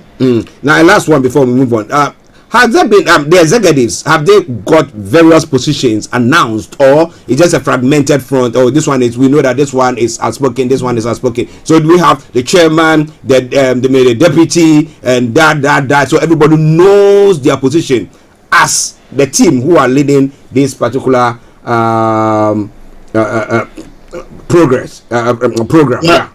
From what after the declaration on Monday, from what she explained, a day after that, was that the interim government is been set up. Nobody knows who are the interim government. We've not been given the details yet, and we are looking forward to have those information so that we can put the question to those boiling question in the minds of people. And if there's an interim government, there must also be a spokesperson, for that interim government to come and talk to, the people, or probably maybe she would have to be the one doing the same, talking as she has done, in the past when we even have her on Starr Radio UK. In terms of the other, part, which is the Professor Akintoye, as they can see, they have, the YSDM, which is the Yoruba Self-Determination Movement, where he is the leader of that movement, and then they have different categories of different people that are managing it, from the finance to the other sector as well. We also have different other organizations like the Global Directorate that are independent of their own, but working as well along the line. We have the Yoruba One Voice, and we have the Yoruba Central Office as well. So, but one thing is, all these units are working separately, apart from the YSDM that have the margin of 70 different groups to make it up. Well, Oluola says that the declaration has already been made. Baba Akintoye want to waste our time and take us to 2023 because of Tinubu. I don't know how Tinubu is influencing Baba Akintoye. Maybe you think that if Tinubu comes into power, then they will be able to maybe have a listener audience with him. It says all the detail, Madam will give it soon. All right then. Now Prince Abimbola says, good morning from here, Mr. Archie and White Lion. Well done for bringing us news daily. Well, for the Yoruba Nation declaration a few days ago. Time will tell, all fingers crossed. Okay, Olola says, Madam knew what she's doing, not like Baba Akintoye, who doesn't. Wow. Okay, now Pastor Momo says, good morning, our able men. Our own concern is TJE disunity between the disunity between these two groups. They should please remember the 80% of the people that are suffering, and that is very, very important. They should put their heads together. If not, this fragmented front wouldn't do it for us. No, that's not time for that at all. They should come together, put differences together, have one vision, and then we can just move on from that. It's Starr Radio UK, your favorite African and Caribbean radio station in London. It's Olayomi Koiki in our North London studio. I'm Archie here in the South Studios, and we are bringing you the morning show. Now, 1 billion looted funds recovered under Buhari, spent on what? Trader money, other programs. AG of Malami is saying. Well, we're talking about how many crude oil that has been stolen by ships and stuff like that, necked out of the country and stuff like that. And they're telling us, oh, they've done wonderful. We should clap for them that they've been able to salvage 1 billion. Yummy. Well, I remember I was at home and I had the opportunity as the vice president was coming to one of the local government in Alimosho, to talk about the trader money. And I was also privileged to be part of that, media that was on the ground when he was also making it down to Yaba area. Trader money was money that was given to the local market traders, to enhance them in what they were doing. But a lot of people were very, very skeptical that the APC government used that, to allow the vote to come from the market women. But today, Malami is justifying that claim to say that the over $1 billion money that was looted, that was recovered by the present government, Muhammadu Buhari, have been spent on the trader money and other programs. Mr. Malami said the proceeds of the fight against corruption have been plopped into the nation's economy to impact the livelihood of Nigeria. The Minister of Justice and Attorney General of the Federation says that President Muhammadu Buhari regime has recovered 1 billion loot fund since it assumed office in 2015. He was actually speaking on this during the Federal Executive Council meeting outcome. He added that the process of the fight against corruption had been plopped into the nation's economy to impact the average livelihood of Nigeria through programs like school feeding program and trader money and others as well. Okay, well, listeners, it is Starr Radio UK. We see what happens on that front. We'll be monitoring it very, very closely. But let's move on to some of the other stories. Buhari's regime should have given 218 billion naira sank in naira redesign to ASU. That's what Sowore is saying. Now Sowore still outspoken, though he's not being allowed to travel or move around freely the way that he wants or leave the country.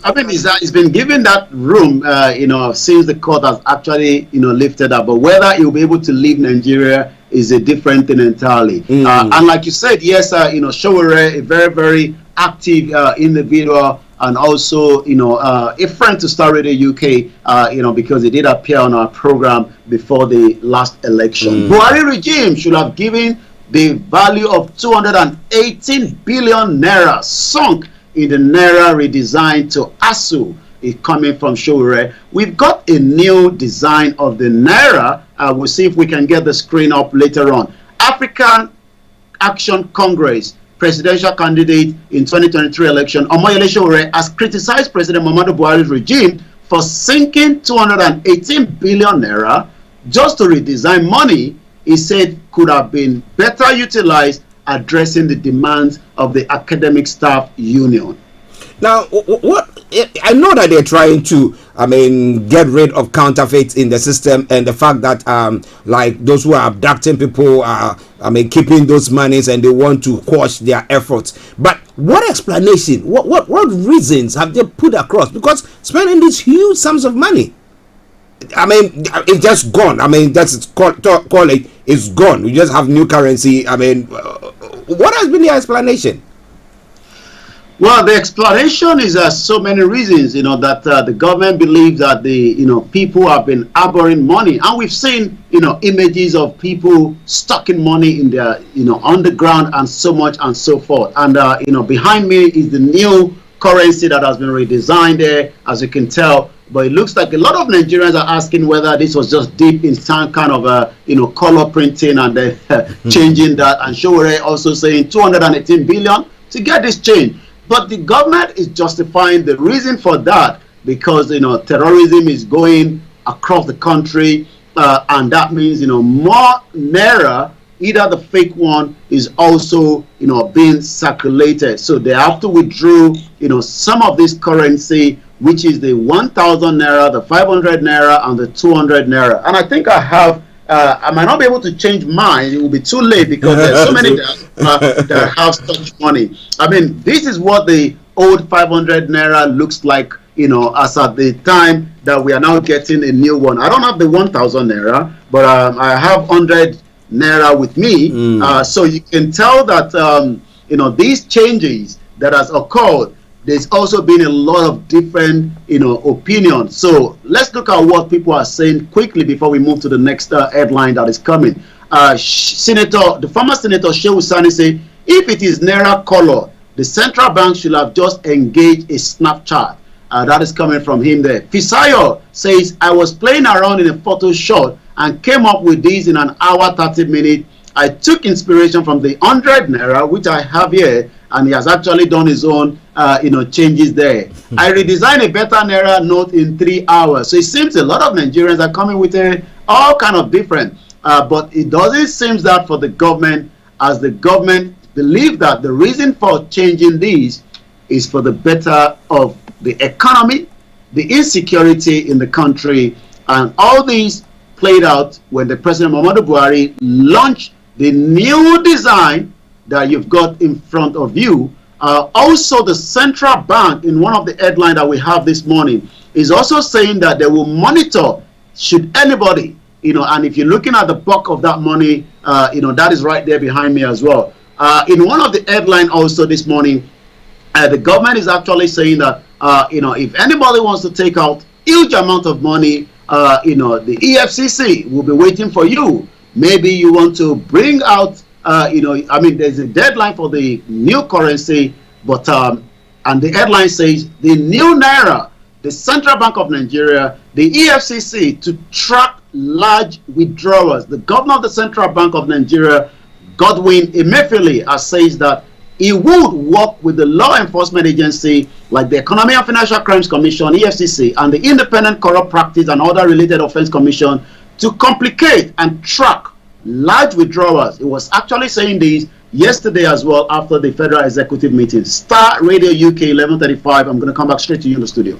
Yes, listeners, Mr. Olayomi Koiki for you. Oluola says we are waiting for if we wait for Baba Akintoye, people will suffer forever. Baba, no ideal anymore. Okay, he thinks that Professor Akintoye is slowing down. And then he goes on, all it's nonsense, just waste of taxpayers' money. That's pertaining to the change of the notes for nothing. Yoruba, we are out, so it's none of our business. Now, Pastor Momo says, in fact, Nigeria is dead and buried, and I have a tear crying emoji. Lots of it there as well. But listeners, Starr Radio UK, your favorite African and Caribbean radio station in London. But we'll talk about this one not today, because I'm looking at it. Is it a way for them to control inflation? And therefore, if you take your money in, they're saying that you cannot take huge sums of money. So though you can pay in huge sums of money, because your money has gone in, so the banks can now control your money, and then you can just be given later, and therefore, it gives you less money in your hands to spend, and therefore, some way, somehow, they think that maybe they will use that to control inflation. Who knows? We can talk about that later on, but it's all coming your way from Starr Radio UK. Now, let's move on to some of the other stories making the round. That's pertaining to one that I've just come on. It's up with the elections as well, and I know that you would have heard that the national chairman of the All Progressive Congress, that's the APC, Senator Abdullahi Adamu, has expressed strong reservation over the redeployment of modern technology in the next general election. The former Nasarawa State governor expressed his reservation on Wednesday when he received a delegation of the Commonwealth pre-election team at the ruling party National Secretariat in Abuja. The team was led by Ms. Abiola Sonmonu, advisor and head of the African section political team of the Observer Group. Virtually what he's trying to say that we will reject electronic transmission of results. Why do you think they want to do something of the sort? Because it's something that is a new mode of transmission that they want to use when it comes to this election. So why are they saying that they wouldn't agree to that? Remember that on Tuesday, we were talking about INEC, deploying 176,000 of this machine. Yeah. So that means that this machine is a key change to the government, to have a fair and free election. But again, as the headline, which I've actually picked up as well myself, the INEC says that we'll deploy that, but somebody is not really happy that this is going to go according to plan. And who is this person? Is actually the chairman of the All Progressive Congress, the ruling party, that has expressed fear over the deployment of the biomodal voter accreditation system known as the BVAS for the 2023 general election. And why is it a little bit concerned? Mr. Adamu said he doubts that the introduction of the BVAS by the Independent National Electoral Commission for transmission of election will produce a fair result. We're actually getting a transmission today because there's an ongoing rally in Kogi State, and we can't get a very good, transmission coming out of it because infrastructure is not good. So, and the reason for that is there's not enough infrastructure to give us the network, to give us the, the feedback. And this is the concern. So if you're going to be transmitting results from somewhere in Kogi State, in any of the local government, and the internet is not working, you will need an internet. This is not going to be evil spirit to remove, the result from Kogi and take it straight to the INEC headquarters from where the server is. And this is the concern. But let's also remember that by not having this kind of system has allowed all sort of fraudulent election taking place in the last 20 years of Nigeria. First, I was privileged to serve as a senator, but our concern is how ready are we to deploy some of this technology as regard transmission, because we are taking a major step in transmitting election results in real time. It's interesting. We'll be following very closely because they are the ruling government, okay? The incumbent. They are the ones supposed to see to it that it's going to be working perfectly and then make sure the INEC gets money to buy those things. But if they're sitting there and saying that, look, we don't believe in that, then what should the PDP and the Labour Party and the other party also say there? Well, it's Starr Radio UK. Let's go to some of the other stories making the rounds. Over to you, Yomi.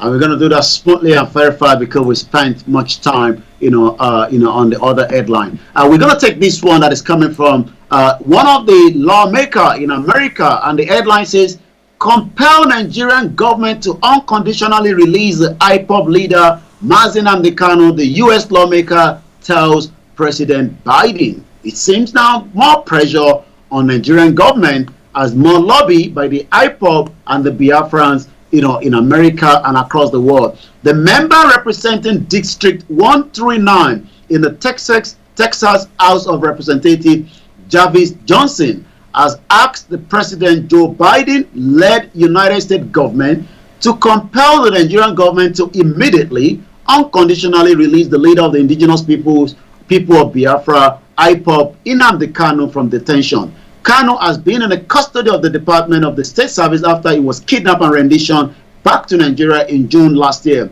when he was kidnapped and renditioned back. But the Nigerian government continued trial on treasonable felony and terrorism charges pressed against him by the government. All that has been, thrown out of the basket. However, when October 13 this year, a 3-man panel of Court of Appeal judge in a decision ruled that Kanu's rendition from Kenya was illegal, the court was also discharged and acquitted Kanu of all charges and ordered his immediate release from the custody.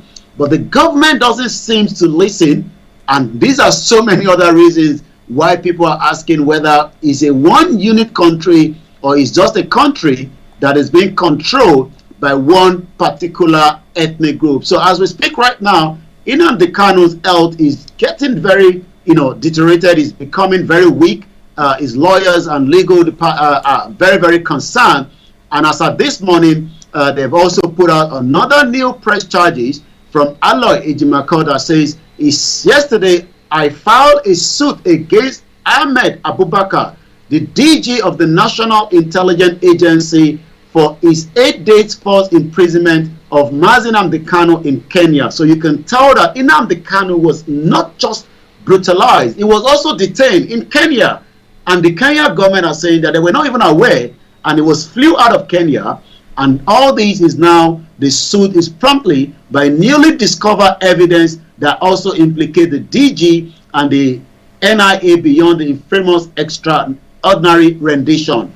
And the question is, the unity of Nigeria, how is it going to happen in 2023? I'm just going to go straight to one more and then take us straight to the social media this morning. Once again, it is your finest African and Caribbean radio station in London. I witnessed this myself when I was home last year. When you travel through the border from the southwest in the Yoruba in Nigeria going to Benin Republic, you would have to pay a lot of money. So the headline this morning says security officials are growing very fast as 100 Lagos Badagry Seme Highway illegal checkpoint is coming up to about ₦1 billion yearly, whether you collect the 5 naira, the 10 naira, the 20 naira, according to the report.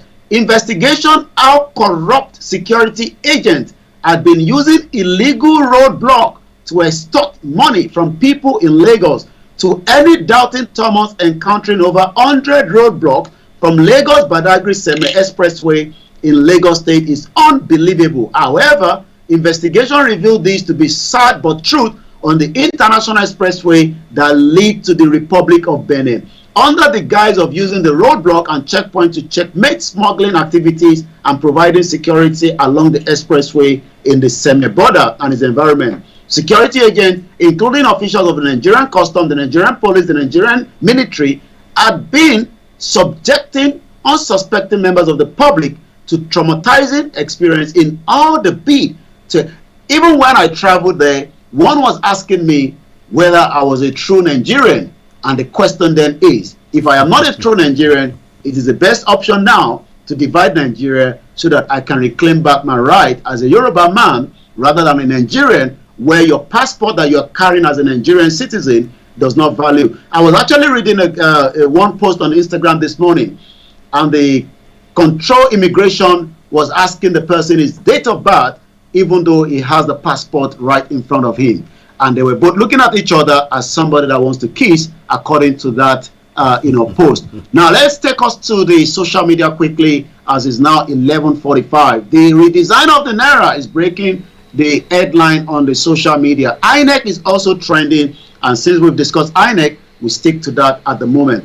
According to Abraham Fosson, INEC has refused to release PVC to certain regions.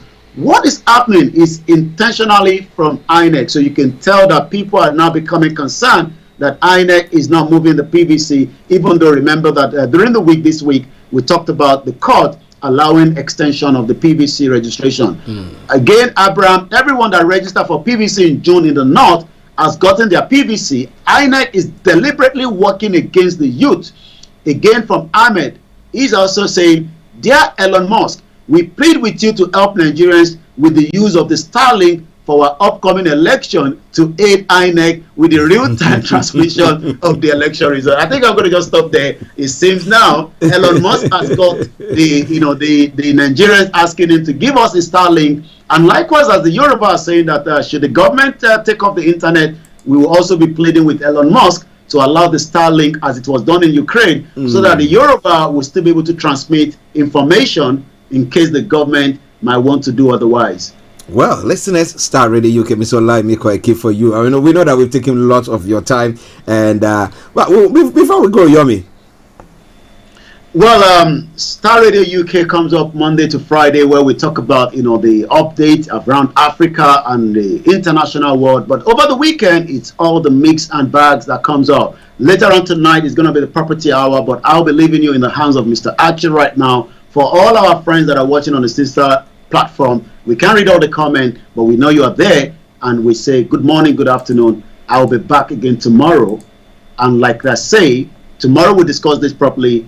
Lagos is no longer safe because there was a kidnap that we'll probably be able to talk about tomorrow, and it was right inside Lagos, but the guy was lucky. He had some spiritual, what we can call our tradition. 8 others, he says, that he left there. He's not sure what is going to happen to them. Stay safe and remain very vigilant so that you do not become a trap to who are those that are ready to kidnap us. Yomi, thank you very much. Have a lovely afternoon, and then we'll catch up later. Bye for now. Bye. Well, listeners, that has been updates from Nigeria. Oluola says, we are tired talking about Zoo Nigeria problem. Oh, Oluola. Yeah, we still have to be looking at it, but whatever it is, I know that we are all tired because we want the right things to be done. We want our leaders to do the right things. So if they are not, then we all get upset, okay? Or get our, as we say here, our knickers in a twist. But whatever it is, let me bring you this tune so that you can enjoy it, because today the program, I'll extend it to 12:15, and then we'll bring the program to an end. As I told you, a bit under the weather, trying my best to get out of it. Yeah. But because of the love for you, I need to be here to bring you that program. But enjoy this song from Jeanette. It said, Orilidemi. Okay, I hope I pronounced it well. Enjoy it. I'll be with you. Top dog.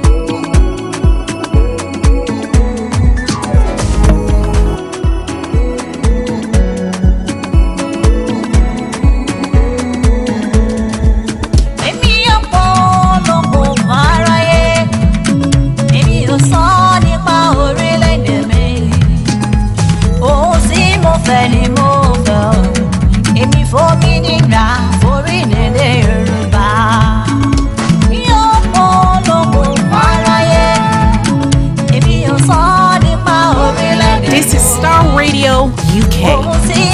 In your car, At work. at home, On your smartphone. Star Radio. Radio for the people, by the people.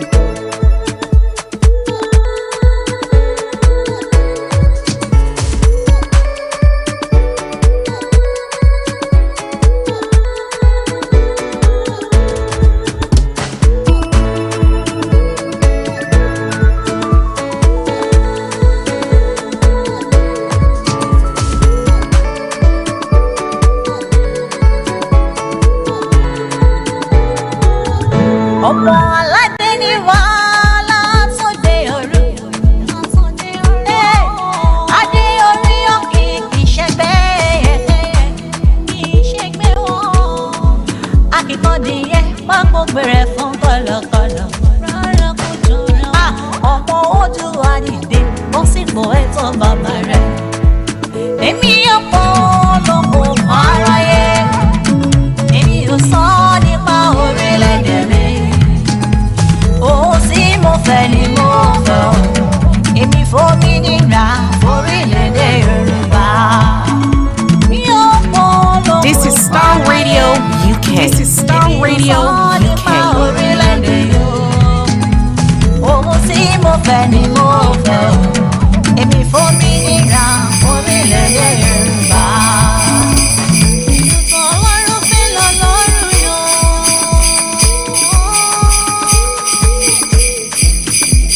Èyí tó yàn ló tún ṣe lọ́kọ̀. Bàbá fẹ́ wá, owó tó yọ wá. Wọ́n ṣe wá lọ́kọ̀, kò tún wá fá lọ́kọ̀ nísìnyí. Èmi yóò pọ̀ lọ́kọ̀ aráyé. Èmi yóò sọ ní. Wow, something from Jeanette. Ohun tí mo fẹ́ ni mo fẹ́ o. Orilidemi. Okay. Okay then. I hope that you enjoy that tune. Èmi yóò sọ nípa o. I Star Radio UK.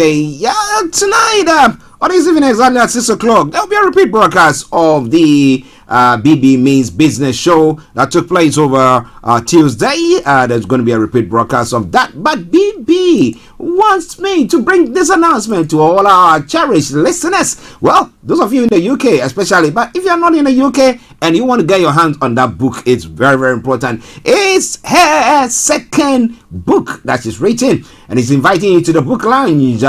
She says, please join me for the launch of my new book titled Wealth Creation, God's Way.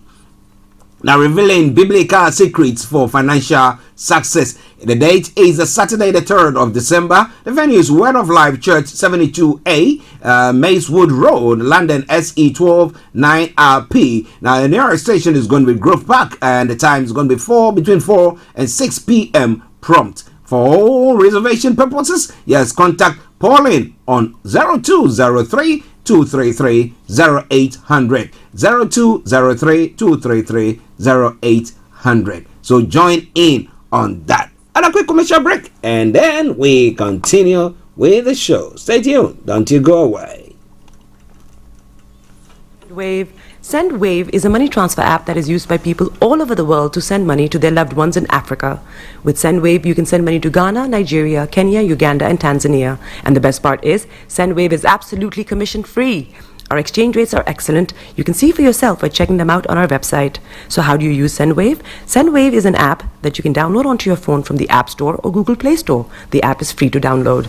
After downloading it, just open the app and enter your name, email, and phone number. That's it. You're good to go. Make sure you use the promo code SR, S for Star, R for Radio. This promo code will give you £5 free credit to send to Africa on your first transaction. Your money will be delivered to your recipient within seconds. Feel free to call me on 0749 7377 647 at any time. I'll be happy to tell you all about SendWave and help you in any way I can. Remember to use the promo code SR for £5 free credit. Medasse. Hi everyone, it's your girl BB Clement, the author of How to Go From Employee to Entrepreneur and the host of your weekly business show, BB Means Business, the show where we discuss everything you ever wanted to know about business but you were afraid to ask. How do I start my business? How do I raise the finance? How do I grow my business? Where am I going to find my customers? Join me every Tuesday at 1:30 p.m. on Starr Radio UK to get all the information and tips that you need to become a successful entrepreneur and become financially free. Remember, don't let life dictate to you. Rather, put your signature on life. Welcome back to the program Starr Radio UK, your favorite African and Caribbean radio station in London. Once again, to all our US and the Canadians who are watching us or who are waking up this morning, it's Thanksgiving Day, and we say happy Thanksgiving Day to you all. We hope that you enjoy a very nice day there. All right then. Yes, we're going to move on straight to some of the stories making the rounds today across the globe. And as I said, I'll be bringing the program to a close at 12:15. Yes, I'm just trying to ease in gradually, so just bear with me. All right then. Okay, thank you very much for your love and your concern. But the lines are open. If you want to join the conversation, this is what you have to do. Just dial in 0208133257 or 58 0208133257 or 58, or if you happen to be in the US, Canada or the Caribbean area, it is 0017183032737 0017183032737. You can also text or WhatsApp at 0753966174 0753966174. And then you can tweet at us. Our Twitter handle is Starr Radio UK and email address is info@starradiouk.com. Whatever you do, get in touch. That is very, very important. As I say all the time, it's very, very important. All right then. So let's move on straight. Okay, let's move on straight to some of the other stories making the rounds on the African continent. I'll just try to touch there. The summit is not going into too much detail. Now, South Africa's prison service is challenging court's decision to send ex-president back to jail. Why? You are the prison, and they said bring the person back to jail, and you say no. The South African Prison Service, which had taken the decision to release Jacob Zuma on medical grounds, said on Wednesday it was challenging the court's decision to send the former president back to prison. Having carefully considered the judgment, the correctional services are satisfied that another court may reach a different conclusion. The Department of Correctional Services, DCS, said in a statement declaring the intention to overturn the Supreme Court of Appeal's decision. Mr. Zuma, 80, finished serving a 15-month prison sentence for contempt of court last month. He was convicted in June 2021 for stubbornly refusing to testify before a commission investigating corruption under his presidency between 2009 and 2018.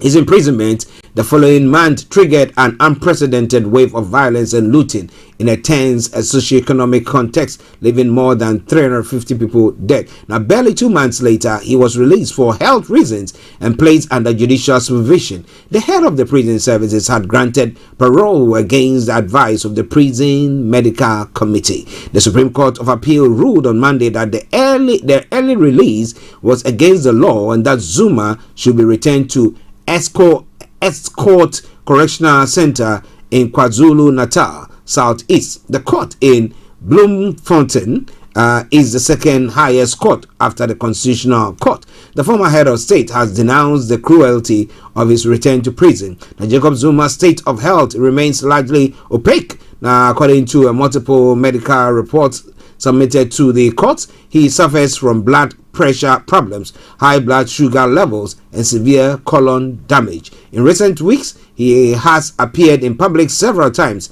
dancing and singing to his supporters. Of course, if you are dancing and singing, people think that, well, he's well enough to go into serve the last part of his tenure, his sentence. My apologies.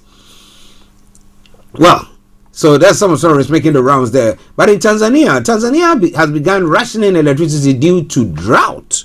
And that's a strong one there. Tanzania has begun rationing electricity due to a drop in hydroelectric output after severe drought, the national power company said on Wednesday, with some areas facing 9-hour blackouts. The East African country can produce nearly 1,695 megawatts of power for hydroelectricity and natural gas, among other sources, but it is currently facing a shortfall of 300 to 350 megawatts, said Maharaj Chandi, a managing director of the TANESCO, the national power company. There are two main reasons for the drop in production: a prolonged drought and ongoing maintenance of certain sites, he told reporters in the economic capital Dar es Salaam. The site of Kihansi, for example, in the region of Morogoro Southeast, has seen its production capacity fall from 180 megawatts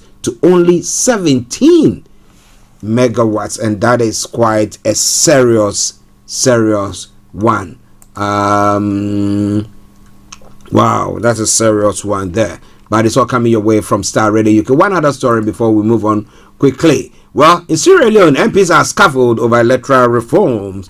The story says a brawl broke out in Sierra Leone's parliament in Freetown on Wednesday, November 23, as MPs were in session. They debated a proposed change to the electoral system to allow for proportional representation in next year's election. In video footage, representatives from the ruling Sierra Leone People's Party, the SLPP, and the opposition People's Congress, APC, party are seen fighting and throwing chairs. The West African Nation Electoral Commission advised switching to a proportional representation system for next year's local and parliamentary election, excluding presidential polls. Well, the opposition claims the move will be unconstitutional when the government backs the plan. However, for it to be passed, it requires Parliament's approval. Lawmakers torn apart equipment and broke a vase. The fight erupted around 11 hours GMT and had quieted down by afternoon. According to a local report, the police intervened to calm down the riotous scene and expel disruptive MPs from the chamber. But will they be made to pay for the damage that they've caused, or it's going to be one of those things? Well, it doesn't happen only in Africa. It has happened in some advanced countries as well. What happened in the US when you see, politics goes into the head of people and they all go cuckoos. Well, but it's all coming away from Starr Radio UK, your favorite African and Caribbean radio station in London.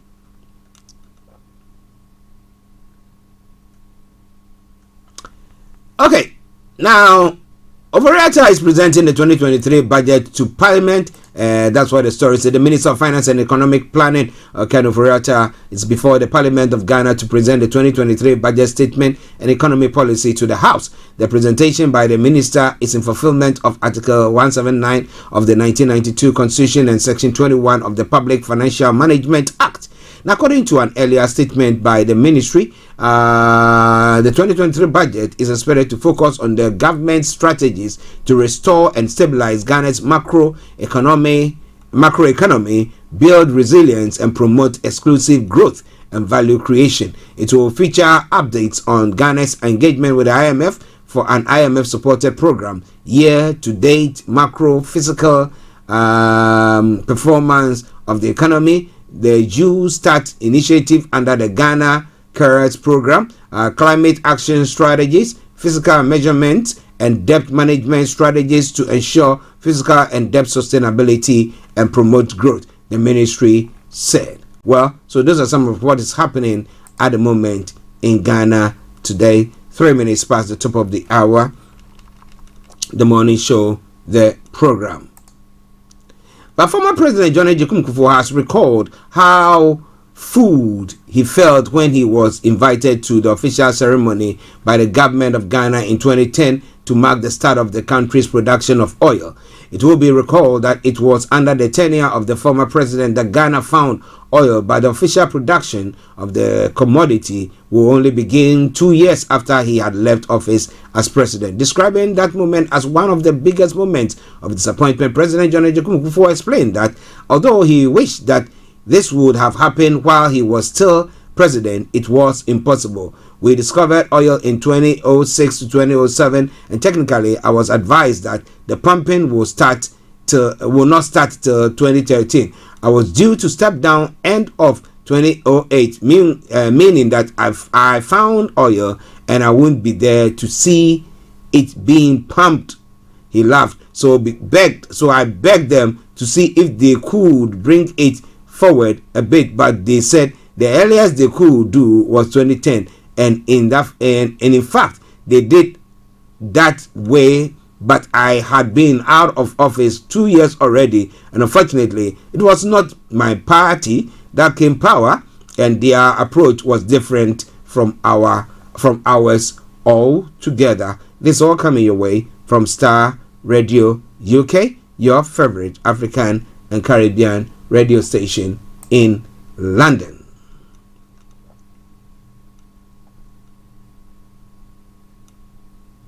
Well,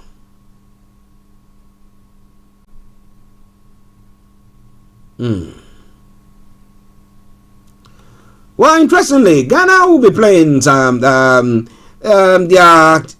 turn today to play in the World Cup as well. They will be playing Portugal exactly at 4 p.m. So those of you who are interested in that, we say kudos to them and enjoy the match as well. Whatever the situation is, at least they are there.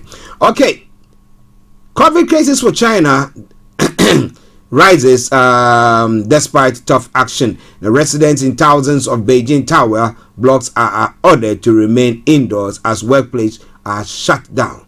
Well, and we know that is going to impact the other part of the world, because most of the the products that we have in this part of the world are all manufactured there. So as we say, China is the factory of the world. So another lockdown, and what does it mean? Well, sometime last week I tested positive. I was ill and tested positive to COVID, and I tell you that whoa, it's not easy now. Up to now, I'm just even trying. I'm recovering. I'm negative, but the strength, the energy is not there. I don't know how far this will go for us to see an end to all this, but how do we cope with that? Now, Afghanistan, I drag my hungry children to help them sleep. Oh my goodness. Afghans are giving their hungry children medicine to sedate them. Others have sold their daughters and organs to survive. In the second winter since the Taliban took over and foreign funds were frozen, millions are stepped away from famine. Our children keep crying and they don't sleep. We have no food, Abdul Wahab said. So we go to the pharmacy, get tablets, give to our children, give them to our children so that they feel drowsy. He lives just outside Herat, the country's third largest city, in a settlement of thousands of little mud houses that had grown over decades, filled with people displaced and battered by war and natural disasters. Now, Abdul is among a group of nearly a dozen men who gathered around us. We asked how many were giving drugs to their children to sedate them. A lot of us, all of us, they replied. And it's a very sad one. Because as a parent, you look at your child, hungry, they can't even sleep because their tummy keeps on rumbling. What do you do? What do you do? But they have leaders who are saying that, you know what? We are ruling. We are doing this and not allowing people to live their lives. Wow. What do you think? Well, it's all Starr Radio, okay? One other story, and then we will now move on straight to the UK. Most of Kiev's has night without power after missiles. Russia attacks on infrastructure are depriving Ukrainians of heat and water as winter sets in. So is it a punishment for them or what? The final story. You remember Sarah Palin? Yes, a former U.S. vice presidential candidate Sarah Palin is projected to have again lost her bid for a political comeback after this month's midterm election. The Republican suffered her second defeat in 3 months to Mary Peltola, a Democrat in the race for a U.S. House of Representatives seat in Alaska. Now, Senator Lisa Murkowski is meanwhile projected to have beaten a fellow Republican challenger in her election. The results won't affect which party ran Congress after the midterms. Republicans will still take over the House, while Democrats retain the Senate. The Alaska races took 2 weeks to be called because the state uses a new ranked choice voting system. Wow. Let's see, some news networks have projected the results for Alaska at large House seats on Wednesday night, with 88% of votes counted, showing Miss Peltola on 55% and Miss Palin on 45%. So coming away from Star Radio UK. Now getting to the tail end of this program here in the UK. Please to text 70,000 UK 70,000 UK citizens. Police will text 70,000 people to warn them they have been victims of a banking scam in the UK's biggest anti-fraud operation. The Metropolitan Police have arrested an East London man accused of running an international service enabling fake phone calls to victims. Victims lost thousands of pounds and in one case £3 million. Detectives only have their phone numbers and are asking people to act if they receive the message. The Metropolitan Police Commissioner Sir Mark Rowley described the investigation as the biggest proactive counter-fraud investigation ever in the UK. He said the criminals involved were responsible for the industrialization of fraud. Well, kudos to them, and if you receive any number of call of assault, please act. All right then. Star Radio UK. Well, information coming through as I was not feeling well last week and early part of this week as well. Now, patients have reviewed sick notes over fear of loss of pay. Now, GP say there is clear evidence of the negative impact of the loss of living on patients' health, and therefore they think that if I receive sick note. That means that maybe but the amount of money that's supposed to that if I stay at home, I'll not receive the full amount of what I'm supposed to get if I had gone to the workplace or to go to work, and therefore people are refusing that and still going on. So like I tested positive to COVID, and eventually I was down. Okay, now I decided no, I won't let anybody know if I were in an employment where I'm not the one in control, but somebody is controlling me and I need to be in there so that I'll be paid and stuff like that. Then I come in and infect others as well. And what are we actually doing? Well. It's the system and everything that is going on. Okay. It is Star Radio UK. Now, desperate calls made to French rescuers suggest that they told drowning migrants to call the UK for help. Well, they will tell you they want to follow the example of Australia, where they'll pull the dinghy and leave you in the midst to fend for yourselves there. Now, Scotland's first national school strike since 1980 is taking place with a one-day walkout by teaching staff. Now, pupils are nearly every primary and secondary school, and many council nurseries are affected by the industrial action over pay. A revised pay offer on Tuesday was rejected as insulting by unions, but Education Secretary Shirley Ann Somerville said their demands for a 10% rise were unaffordable. A new pay offer from employer Kostler, which will have seen rise of up to 6.85% for the lowest paid, was fair, Ms. Somerville said. Well, people are looking at inflation, which is 11.1 or 2%, and looking at interest rates, and they are telling you that we need our monies to be, our wages to be increased accordingly, so that we can survive. And they say that well, so they are embarking on that strike, and there are other strikes going to be taking place here in the UK. But I promise you one thing for sure: we'll make sure we bring it all your way as the days unfold. But university strike, students face disruption as workout begins. Oh, that's why some of the students didn't go in there. Okay, university staff are working out on the first of 3 days of strike over pay, working conditions, and pensions. Lectures could be called off at 150 affected universities. The National Union of Students is supporting the strikes, but some students are concerned about missing classes. Universities say they are putting measures in place to mitigate the impact on students' learning.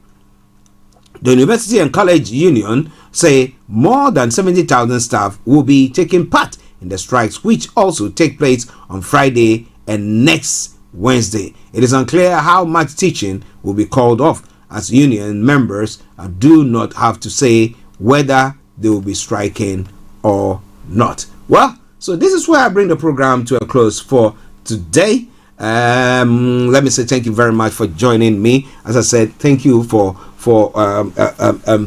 cooperating with me as well. And I promise you, I'm getting there.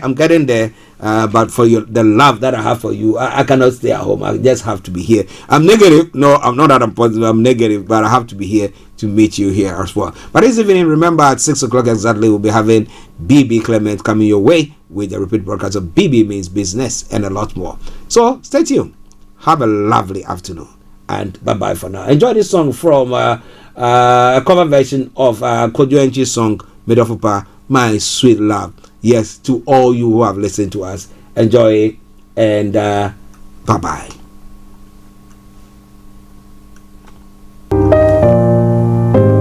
I remain yours sincerely, the one and only Archie. Solo 7.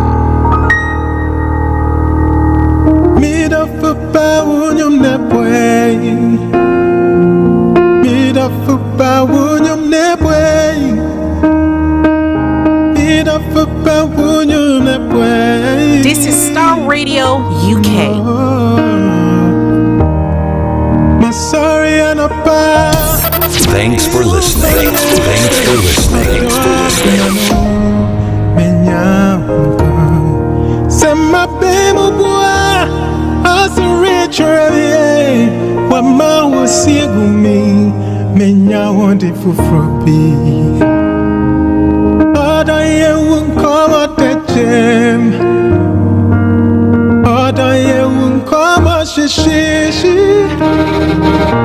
oda ye unkoma techem